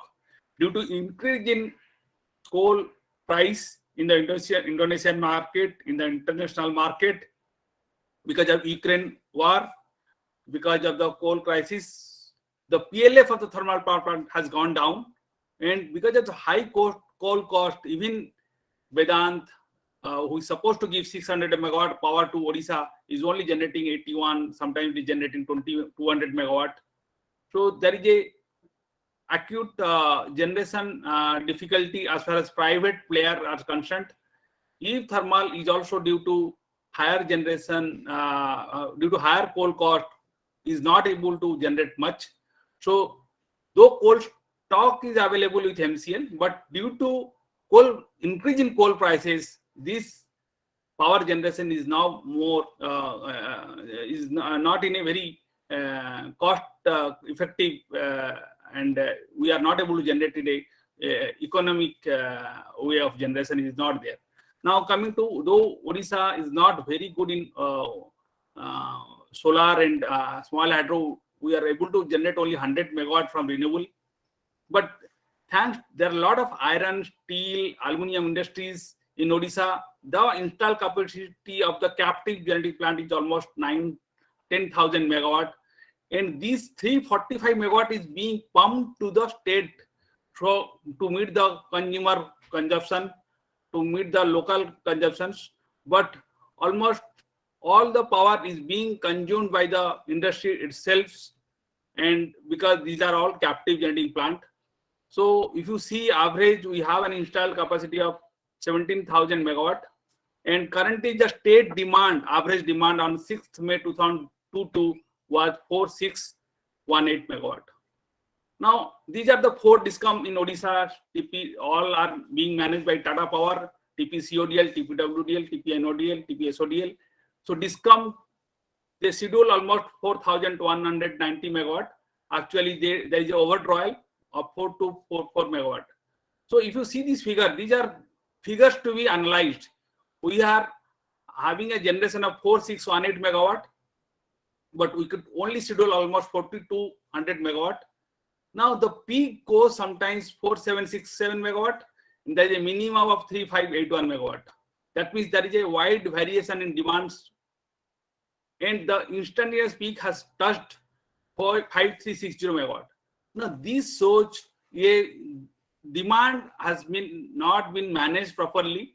Now whenever the demand goes to 5,360 megawatt, but we could only offer 422 megawatt or 4,500 megawatt, there is an unauthorized power cut, there is a crisis, but sometimes we are surplus, sometimes we are in deficit state.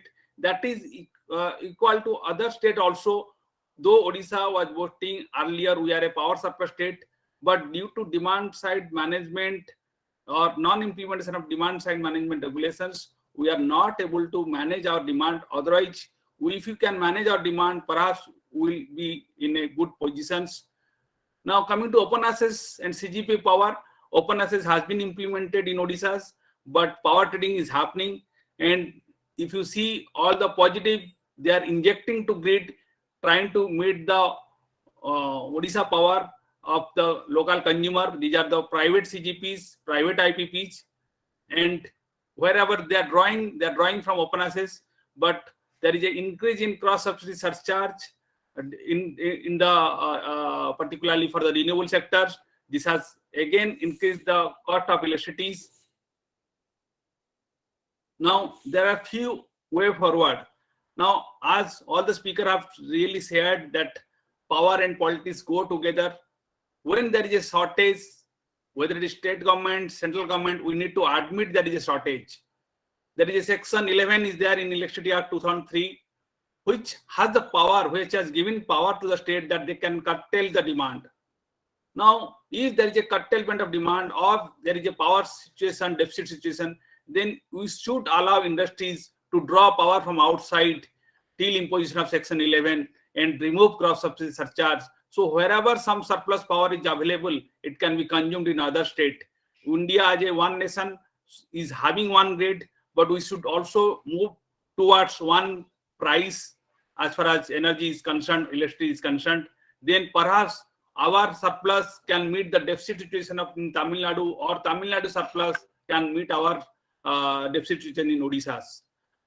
Plus, general public awareness sensitization is not being done the way it has to be done as per the spirit of the act.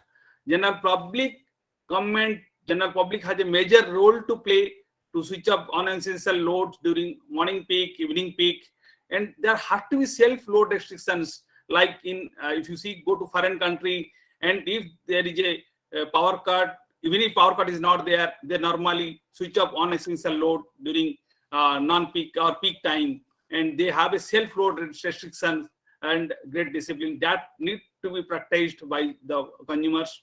Now, if few generators are operating in islanding mode because of any reason, they should be allowed, and all the bottle of power should be harnessed so that this demand can be met and demand side management can happen. And as far as awareness and energy conservation is concerned, we as a consumer have already switched to LED lights, but you need to switch to BLDC fan, energy, super efficient ACs, i3 motors, i4 motors. And Paitoji has correctly told we need at this moment hybrid inverter. Do we have net metering regulations, but we don't have any hybrid net metering regulations. Currently, Odisha does not allow hybrid inverter to be used, and these regulations need amendment. Again, generate tariff has to be determined for all the RE generations. We in Odisha, we don't have a generic tariff, so anybody should install a generator and supply the power. And maybe we have a very good small hydro potential in Odisha. We are not lucky enough to have wind like Tamil Nadu or Rajasthan, but we have very good small hydro potentials, and that should be public. But there is a critical process, and that should be simplified so that we can have good RE generation by private entrepreneurs. And also rooftop scheme, KUSUM scheme has to be simplified. And for us, then Odisha, perhaps the farmers can build up a lot of RTA scheme as per the Kusum, and this needs a lot of simplifications. M&R intervention is also required, and demand side management regulation 2011 has been implemented, but it has not been it has been framed but has not been implemented in full scale, and a lot of awareness and sensitization is required to be done. And SDA, like other state, is not so effective. Currently few PMOs have been in place, but SDA has to be more active. Mandatory energy audit for the ST industries has to be in place for each state, and so that industries will be sensitized and will conserve energy. Because what we see in future, these crises will go up, as already previous panelists has really said that energy cost will not go down, energy consumption will not go down. People have aspirations, but we need to really conserve and energy, become an energy efficient nations. And on IMP, we all believe that conscience keepers and our energy security is very much important for our country to be an independent country, independent nations. So we all should take some kind of action, sensitization program, awareness program in these crisis periods. Thank you. Thank you, Biyuji, very nicely, who brought out all the pertinent issues for the IMP.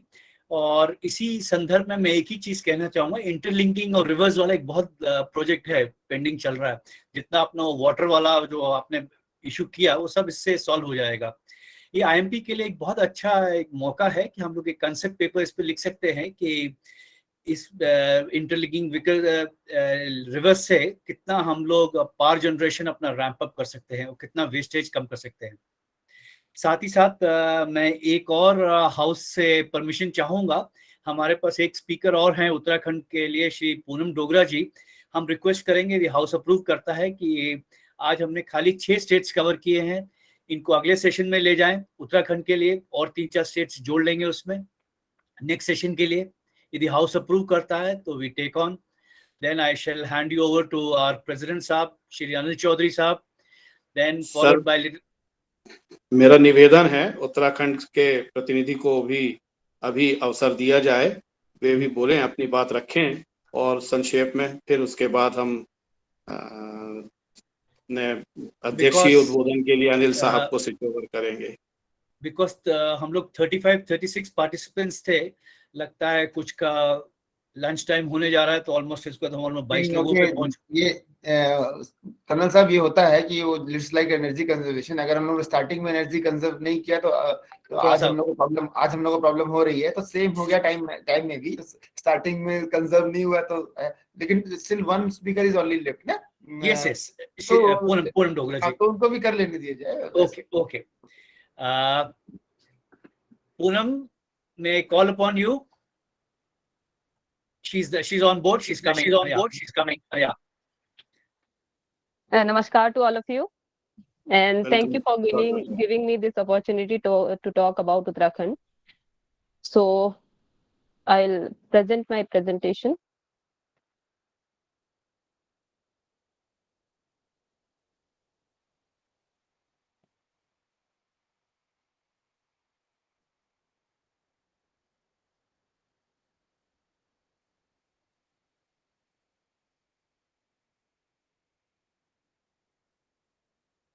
Is it seen? Can be seen? Hello? Presentation can be seen. Visible? Yeah. Slide show. Yes, sir. So I'm blessed to be born in Uttarakhand. Actually, it's a very beautiful place, full of greenery, full of hill stations. So 63.1% of the population is rural, and 63% area is covered with forest. And most of the power generation is due to hydropower plants and solar, and some were through gases. But most of the power generation is by renewable energy sources. And we have just 2 private combined cycle power stations that are gas turbine, Gamma Infra Prop Private Limited, with 2 to 5 megawatt of Energy Generation, and Savasti Energy Power Limited with 2 to 5 megawatt of generation. And we have a connected load of 7,205 megawatt with a high per capita 1454 kilowatt hour. And the maximum demand is 2,329 megawatt. So this is a little scenario about Uttarakhand. And in hydropower plants, we have Alaknanda River, which have a generation of 4,555 megawatt. And through projects in Bhagirathi River, we have 1,850 megawatt. And through Ganga river basins, a generation of 173 is done. And power of Ram Ganga is 210 megawatt. And Sarda river, it's 426 megawatt. And through Yamuna basin, it's 478. So it's a complete 3,594 we are producing through hydropower plants only. And coming towards the scenario, like what are the load generated and what is the regular requirement, regular maximum demand of our state. So taking this data from SLDC the month of April. So the generation, total generation is The slide is not moving. 455.5 and maximum demand is 230.29.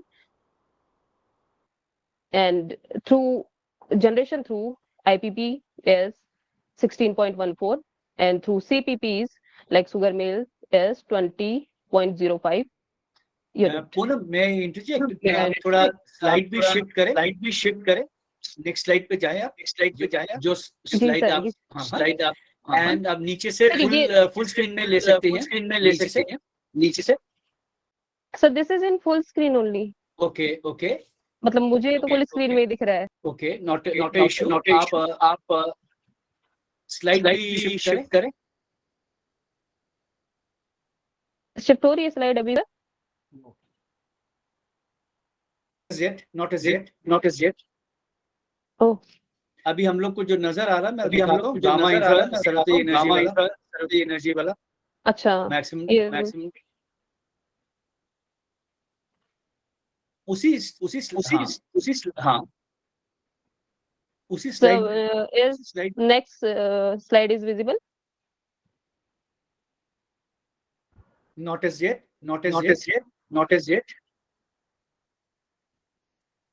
मेरे side से तो sir ये slide show में लगा हुआ है but I don't know why.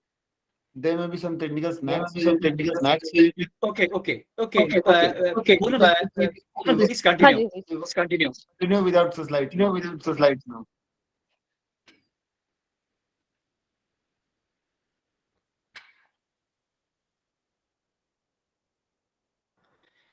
Poonam, please So continue. talking yes sir.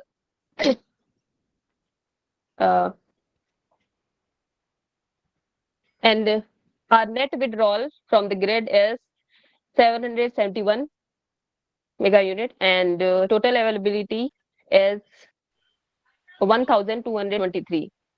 And but there is a shortage of 59 units last month, and the percentage of shortage is 4.63%.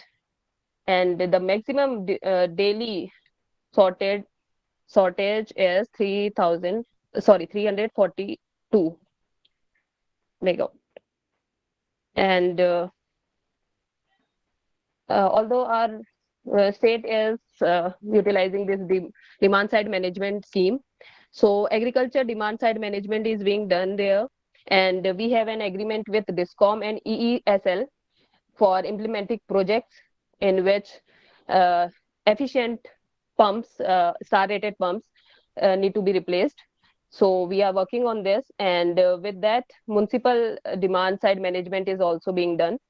And we have 13 numbers of district and 6 number of municipal corporation 30 numbers of municipal boards, and 42 numbers of municipal panchayat. And in them also, scheme like municipal energy efficient program is being run. And in this under this scheme, pumps of municipalities are being replaced by efficient energy pumps.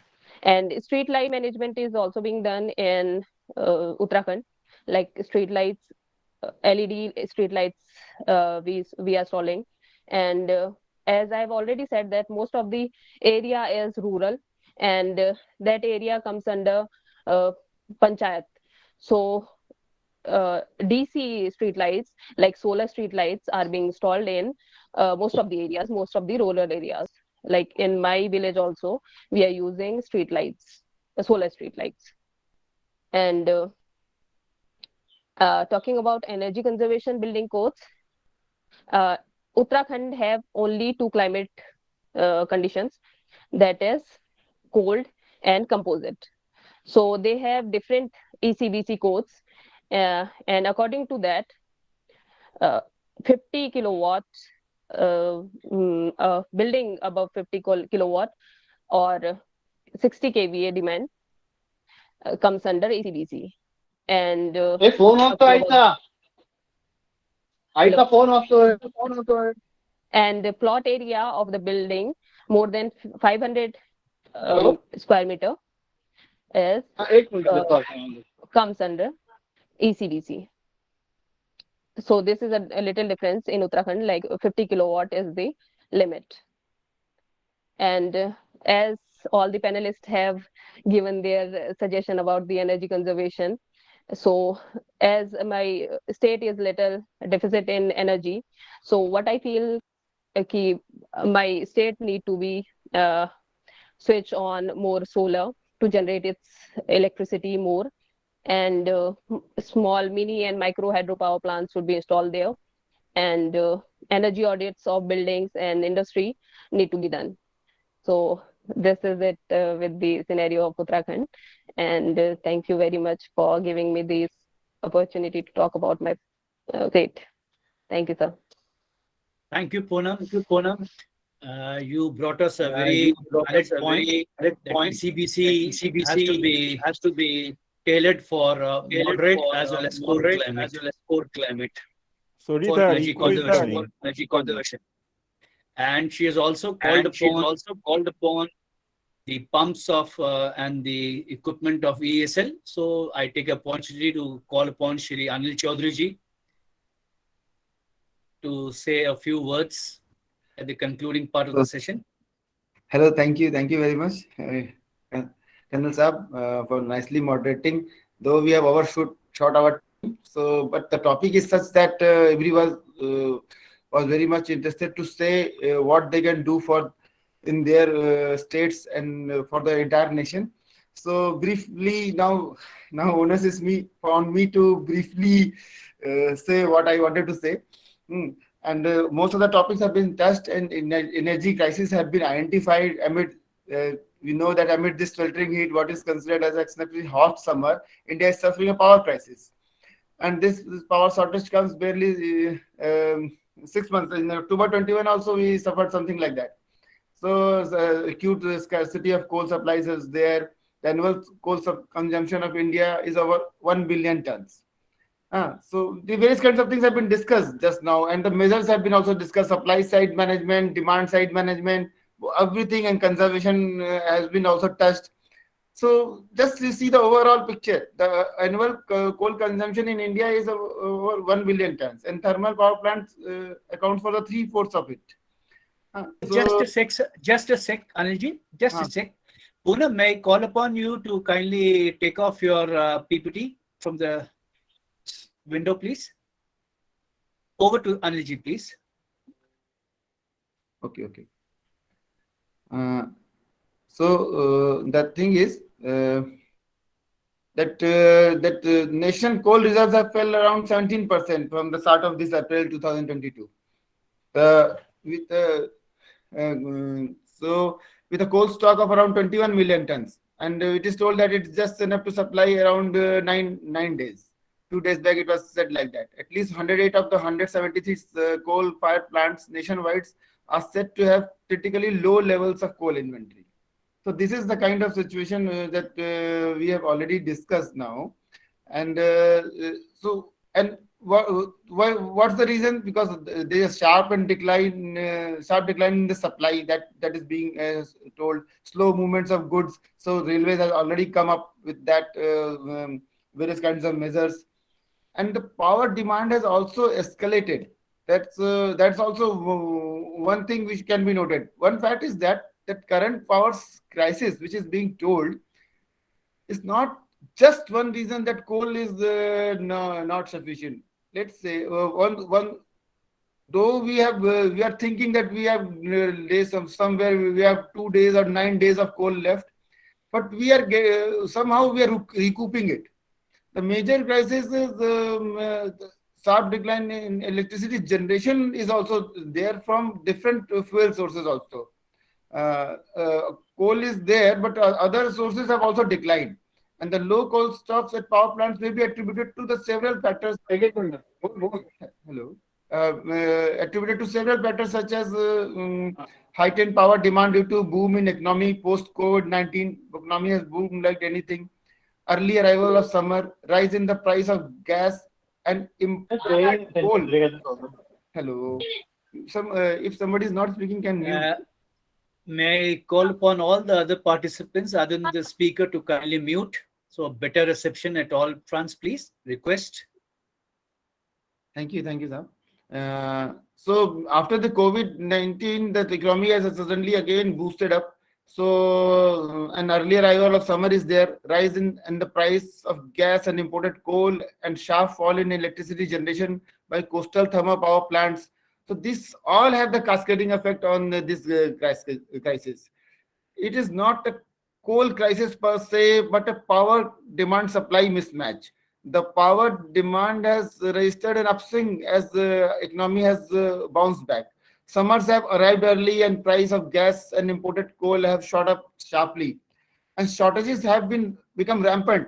Since the start of April, Jharkhand has been the worst hit, facing an average supply shortage of 10 to 12%, followed by Andhra Pradesh 10%, Uttarakhand 8 to 10%, Madhya Pradesh also 6%, and Haryana 4%, something like that is there. So these kinds of figures are all already there. Various kinds of people are now chipping in. Just coming to Jharkhand, just as I've been told that I must cover some part of Jharkhand also, as I've been staying in Jharkhand for more than 20 years, just before coming to Delhi. So what I'm finding that people like recently Mahendra Singh Dhoni's wife has tweeted to the government that what government is doing, Jharkhand government is doing to make up these kinds of losses, and why power is not being restored. So these kinds of public hue and cry is being observed. She wrote like a taxpayer. So these kinds of things, everybody is exercising right, and it is becoming political issue also. And this local government is also telling that the Jharkhand is at the coal pit head, and still they are not able to have the power. Actually, the Jharkhand has a perennial problem also. I will come to it after a few seconds. You see, India totally has a 400 gigawatt of installed capacity. PLF is not that well, and total demand gap is already there. So we must go for other renewable source of energy. That is one, supply side management, and solar and hydro, everything are very promising. Wind power.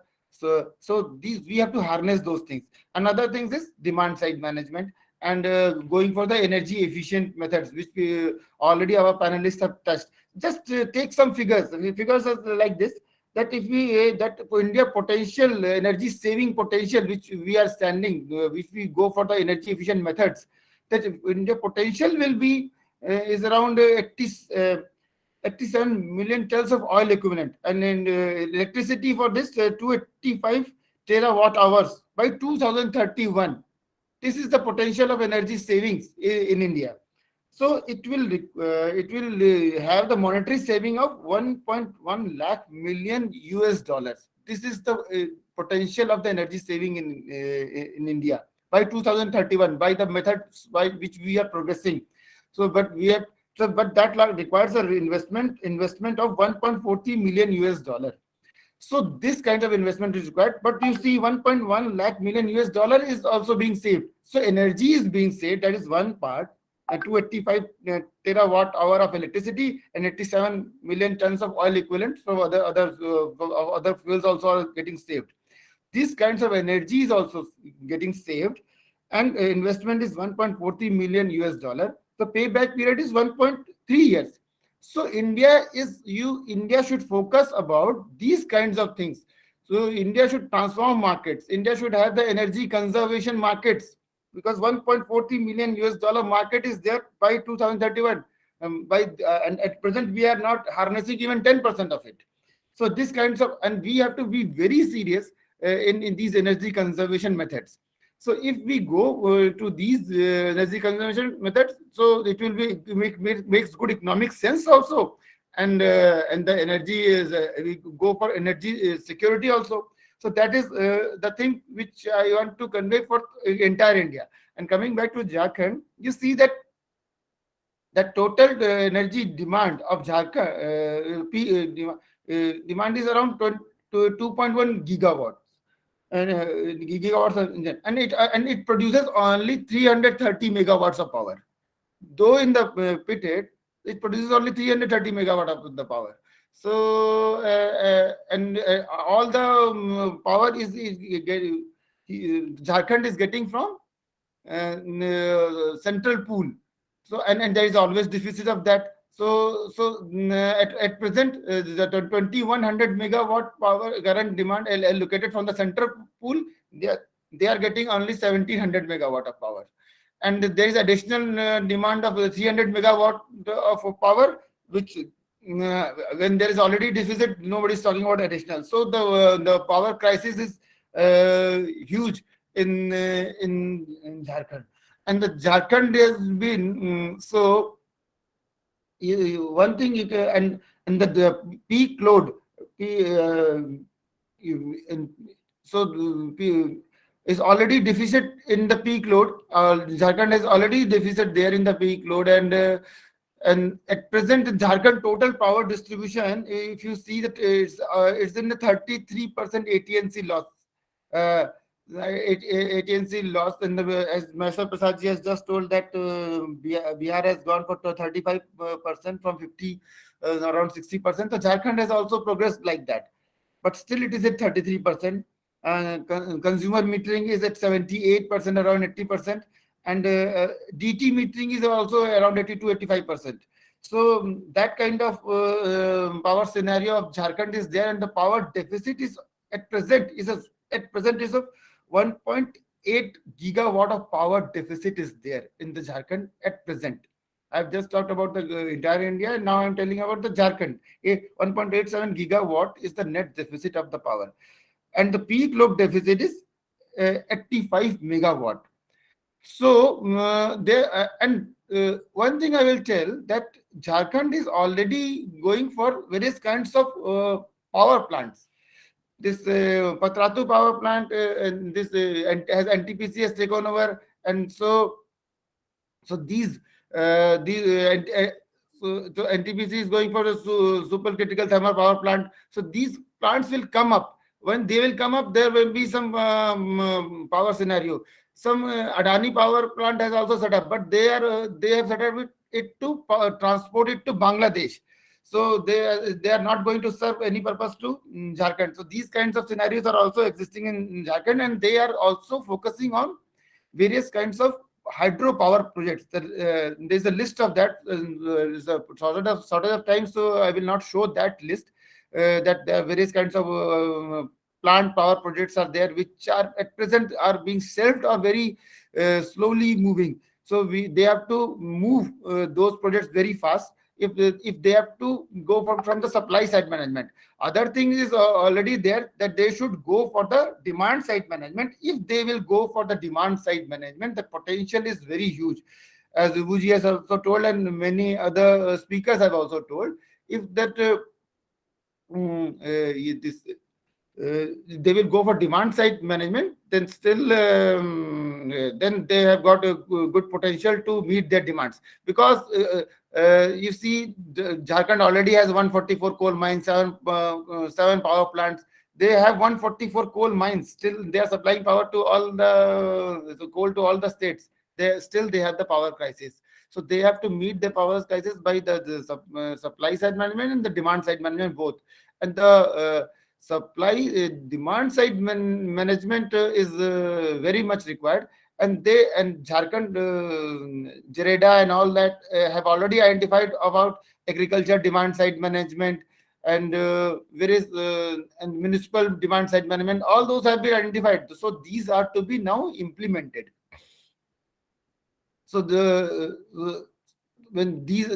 are to be implemented. And if one study has been done, and it has been, and recently I have discussed with the Jharkhand State Electricity JBVNL, now it is called JBVNL Chairman, also Mr. KK Verma, that they must be implementing demand side management in Jharkhand, and the primary focus will be lights, fans, ACs, and motors. Lights, fans, ACs only in the domestic consumers, light fans in the rural and commercial, ACs in commercials also, and motors in industry. Only by doing this, we can, the study is there, and we can discuss it a lot, but because of paucity of time, I will say only this thing, that if we can go by these kinds of peak, this demand side methods, the peak power reduction will be 98.03 megawatt,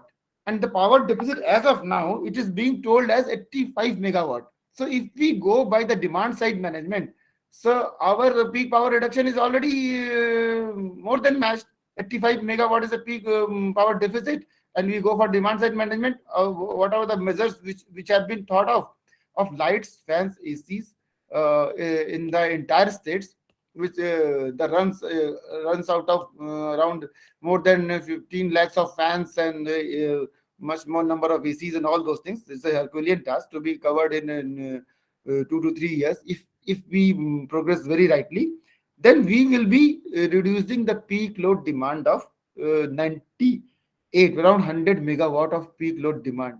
We will be reduced, and the present deficit is 85 megawatt. This will cater to the increased load also, because load is anyway increasing in entire India.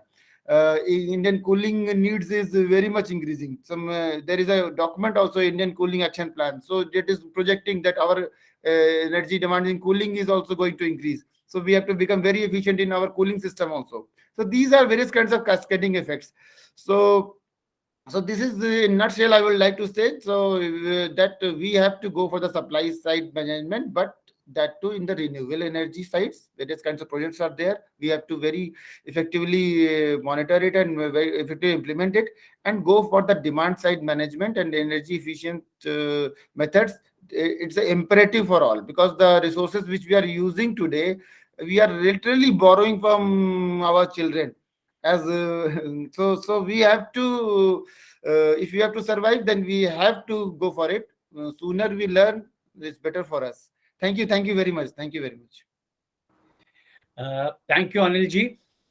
You really summarized the whole discussions of all the panelists. It boils down to basically management, efficiently management of the power. Yes. Now we should open the house for some question answers. If we have some brilliant sparks here and there, we must what you call, since we are discussing power, some sparks would be there left and right. We can shoot our queries and question answers, and best we will try and douse them with facts and figures. Over to the house for question answer session, please. One interesting observation I want to share, the states where we have a lot of rooftop project like Maharashtra, we have 942 megawatt in this March end. Now, this generation does not figure out in demand management at load dispatch center because this is the tail end generation. So if the demand registered is say 29,000 megawatt on 5th May, the actual demand might be 600 megawatt or 650 megawatt more, but which is catered by these tail end generations. Out of 940 megawatt in the afternoon, it might be generating something like 600, 650. And that is catering to the tail end. So that doesn't get actually reflected into the load dispatch center data. And more rooftop projects, once they start coming in, this kind of a bit of a distortion in data will also come. Thank you, Dr. Chandok. To my understanding, it is only the mismanagement. In days of Connect, we have some metrics. There's some mismatch between the metrics, demand side, production side. As per the SME minister yesterday, Shri Bhanu Pratap Singh ji, there's no coal shortage in India. And in figures, we claim we are all, some states declare themselves power surplus. But on ground, when we say happy state, super happy state, we have a deficiency of power. So there's some mismanagement. Anyway, we have to do some root cause analysis of the whole issue. Crisis management calls for that RCA, root cause analysis of the whole power sector. We have Dr. Ali who wants to put in a question for the panel, please. Dr. Ali, please.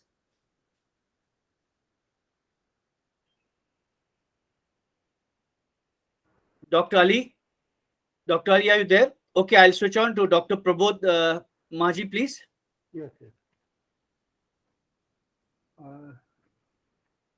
Actually, I'm Dr. P.K. Maji from Mekon. I'm recently retired. As per my experience is working in the 24/7 for 9 states. Basically, we are preparing the document for 9 states. What we have observed that some of the states like Haryana and Punjab, where the demand basically, particularly during the paddy season, is very high. It goes up to 14,000 that point of time, 13,000, 14,000 megawatt, and the other time it is something 6,000 megawatt. But what we observed, the total power sector planning, they did based on the peak demand. So final result, what we found, there was a energy basically surplus was almost more than 35%, whereas there is a peak shortage or they're matching, that was the reason. So basically, some of the states where this kind of situation in some point of time where the demand is very low and some point of time, because they are not industrial states, they are basically agricultural states. So some other kind of measures has to be taken, like if possible more hydel, because hydel generation is almost 100% during monsoon season. So there should be more hydel percentage of those states. And although they are doing some kind of banking of power to the Madhya Pradesh that point of time, but that was not sufficient. It is hardly 5%, 10%. And what we observed that one of the their plants, their own plant, they have built up lot of plants. They have simply those plants were shut down, or those plants were operating in a very low efficiency. Low efficiency means once it is operating, say 40%, 45% PLA. So definitely those plants will be operating in a very low efficiency and coal consumption will be much more. This is one observation. So basically demand supply side management is very, very important, and for which what kind of combination is required, that is very, very important also. My another point is, like as far as the energy conservation is concerned, that benchmarking any industry India, because there is another project, although that project was not further taken up, it was decided that some of the industries that has to be basically benchmarked with respect to its peers, even with respect to the peers in the foreign country. That was the project, but some of that project was there. It is very much necessary because unless you identify that those industry is basically at this moment it is consuming this much energy and you are consuming those much energy, therefore what is the gap? And then there should be some kind of thing that you have to implement. If you do not implement, then beyond this energy, your energy cost will be much more. Because if I giving a power, you give a more, that price should be much more. Unless otherwise there should be some way to force them to implement all those energy conservation measures. So this is very much necessary that industry with peers industry, even in India, some industry is working very efficiently. Even there's other industry in the same industry, it is not working that efficiently. So this is also another thing has to be done. Then secondly, that what you tell that is, we have also observed that because of free power, which has been talked a lot in this forum, free power is given. Now, once somebody get a free, so he don't have any value on that. This is one of the major issue. So he consumes lot of power. Even and we have seen in Haryana in some villages, because even the houses they don't allow basically that metering system. That was the observations of the DISCOM. So and their consumption is so huge. Naturally, if you do not basically in a metering system, you will consume much more. You will pay say 50 unit price, but you will consume maybe 100,000 units. So these are the things. So it is better to give a direct subsidy to the people. Those definitely you give a subsidy to each and every people where their needs, and but it has to be metered everywhere. That is very very important. Although this everybody knows, but political will be required for that. So Yes, yes. I think so. This is my observation. Yes, Dr. Maji, you are very much right that and that is why this agriculture demand side management program has come up. Just because that farmers were using free power for their pumping requirements, so they never bothered about the efficiency of pumps. No, no. And another point also, sometimes even I am telling, they suppose they are not consuming that much power, but whatever pilferage in other places, even industry Yes. and other places, that is simply shifted to them only. They shifted to them. That is shifted to them. That is also another thing. Yes. So it is always better to do the metering and give a subsidy to the Give the people. subsidy. Suppose we have to get it. Yes. So that is one thing. And one point you have told us that various kinds of units, one units are efficient, other is not efficient. So our benchmarking should be there. In our even in our steel plants, if you see that we are much behind that world average specific energy consumption efficiency. So that is what is that. And if you see in India also, that 6.6 this kilojoule per some tons of steel is there, some figure is there, and in our own plants, some of our own plants is having this figure of 8.3. So in our India also this disparity is there. So some benchmarking should be there for the energy efficiency of various kinds of industries also. Yes. That is very much. Yes. Thank you very much, Dr. Sir. Thank you. And now Dr. Ali is there. Dr. Ali, please. Hello. Fast. Good afternoon, everybody. Thank you very much, sir, for giving me the opportunity. I don't have a question. I have a perspective of mine, which I thought I would share with you. Every time we hear any panelist on energy or energy management, like today we did, everybody talks about the demand side management and the supply side management and so on and so forth. If we go back to history a little bit, last about 45-50 years, both the central government and state governments have taken a lot of initiatives and a lot have been done. We have walked miles from where we were post-independence and where we are today. Our language has changed completely. But still, we are talking today about energy and energy crisis. And that brings one thing in mind, and that is, it is like a never-ending cat and mouse race.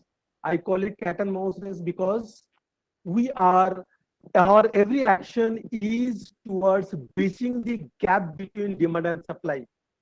We are not focused towards attaining this sustainability. And I think somewhere the aspect of sustainability got misplaced in our priority and perhaps did not get due importance. I think it is time that with the shortage, supply side demand side management, supply side management, and so on and so forth, we also talk about the lost priority of sustainability. And once we do that, I'm sure the kind of initiatives are already in place for bridging the gap. If we give little more thrust to that sustainability, maybe down the line, another 15, 20 years, we will not only reach our demand goal, but also we will be ready with respect to number one, global warming requirement, number two, carbon crisis, number three, fossil fuel diminishing fact, and number four, the carbon space limitation that we all are going to face in another 50, 60 years.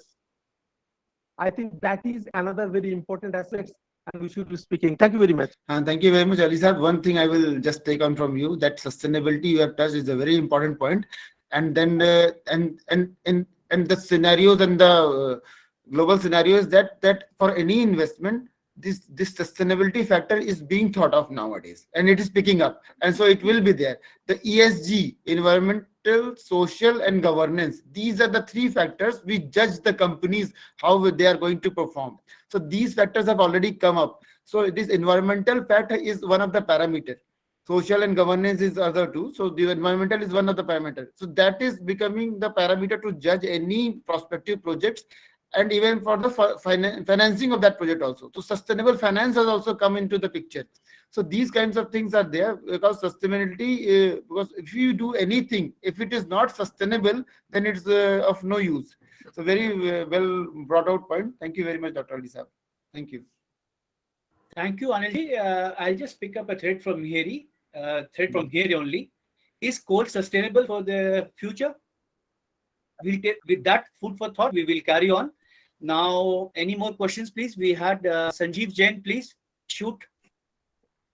Colonel sir, just 1 minute, one word answer, no, big no. And it will be a big blunder if anybody is today talking about depending on coal. The coal is not sustainable as of now. Coal is just we cannot do away with coal because we are not ready with other resources. That is why we are just reeling with the coal. So coal is not sustainable. Let's say if you are going to be install a power plant and some of the coal-based power plant, and that is the investment requirement, and that itself becomes questionable now because the sustainability is not being found out. So coal is at present is not sustainable. And when we talk about the green also now, we have to see how green we are green. Let's say if we are having an electric vehicle also, but we are charging it from the market which is being given through the coal-based power plant only. So, but that green is not that how green we are. How green is that green? That kind of things will come into the various kinds of subsequent discussions.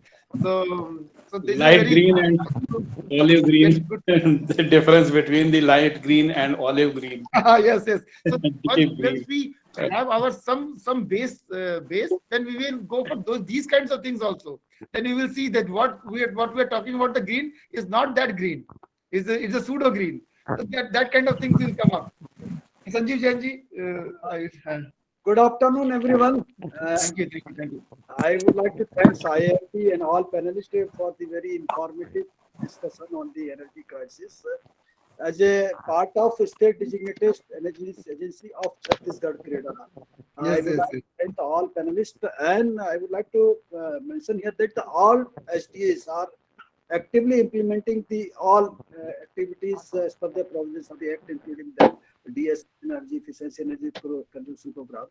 recently in the most of the discounts which we are discussing already, but the discounts are not serious for the implementation of the DSM activity in spite of several regulations and from the concerns from the Ministry of Power and the state discounts. Recently, we have suggested the Chhattisgarh Discom to implement the DSM activity, and we have submitted a DSM plan to them for the implementation on their distribution network.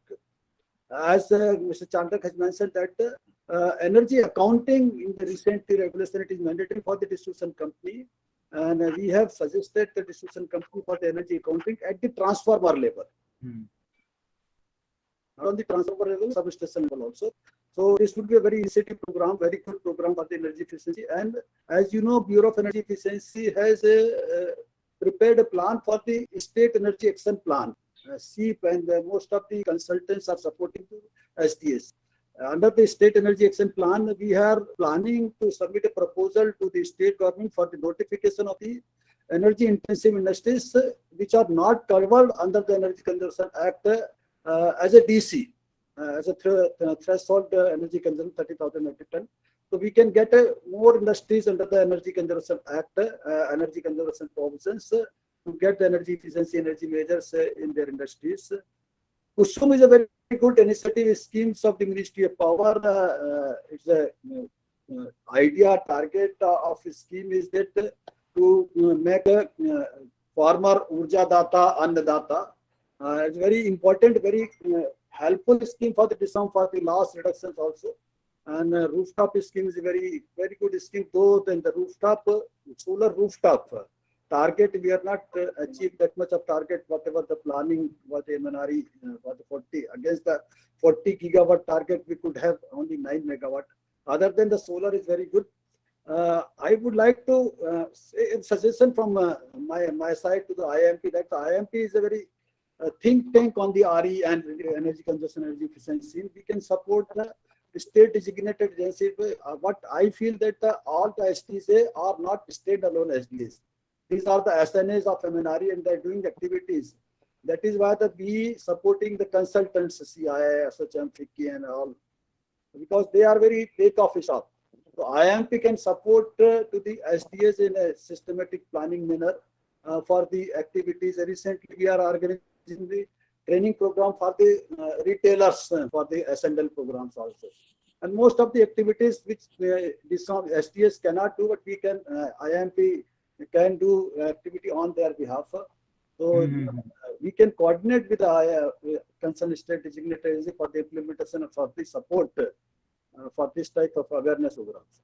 Thank you very much for the. Thank you, Sajid ji. Very nicely, you have given us an opportunity for the IMP to get what you call join the SDS for all the desired results. Thank you very much. Thank you. Our state team will be coordinating with you, sir. Okay, thank you. And it's very nice to see you, sir. We met in Bhopal. You remember? Touch wood, the connect made. Yes. Thank you. This will be the last question for the session today. Pushkaraj ji, please. Pushkaraj ji. So thank you for including me for the session. Actually, my question or what insight I would like to add is, sir, going through all the discussions and all the panel discussions, what I have gone through, actually the customer perspective is somewhere missing, sir, because see,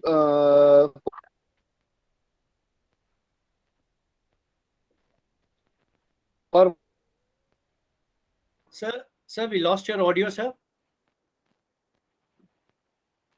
Pushkar ji, we lost your audio. I am staying in a city like Mumbai, and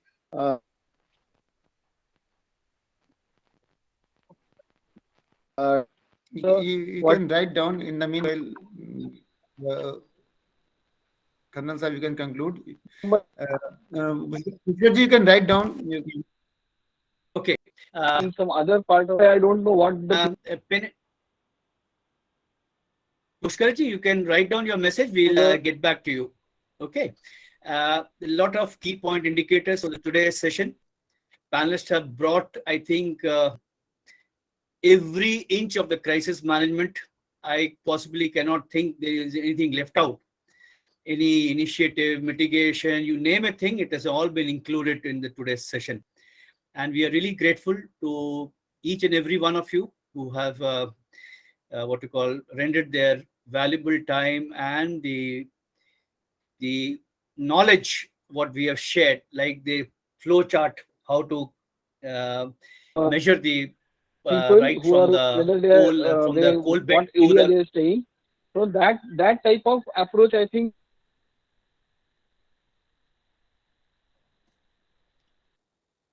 right from the coal bed till the usable power, how that flow chart takes in. These are all very good learning for all of us. And now today we have almost taken 130 minutes, though we had a planned session of only 60 minutes, but we are seeing we have overshot by 200%. Now I shall hand you over to lady from the Dev Bhumi to say a vote of thanks. Poonam Dogra, please conclude the session with vote of thanks.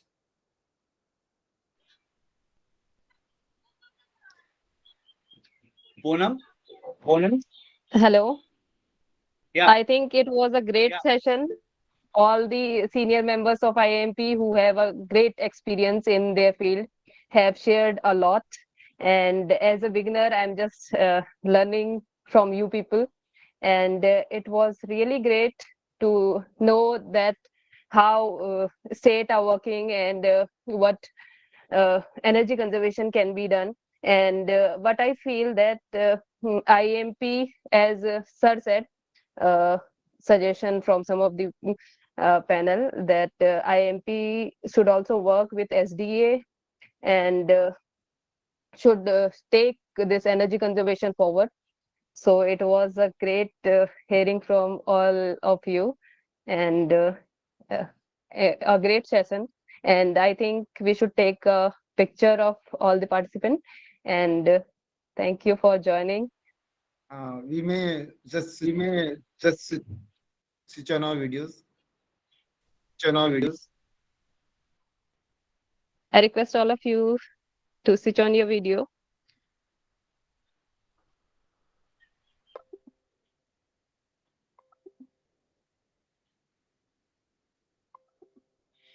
Okay. Thank you. And it was a great session, and Hardeep Sodhi sir have moderated and hosted it very well. And thank you to all the participants, all the speakers. Thank you. Thank you. Father Pranam, have a Thank you, great sir. day. Thank you. Thank you very much. Thank you. Have a great Thank day. you very much. Thank you. Thank you. Have a great day. Thank you, and God bless all of you. Have a nice week ahead. Thank you.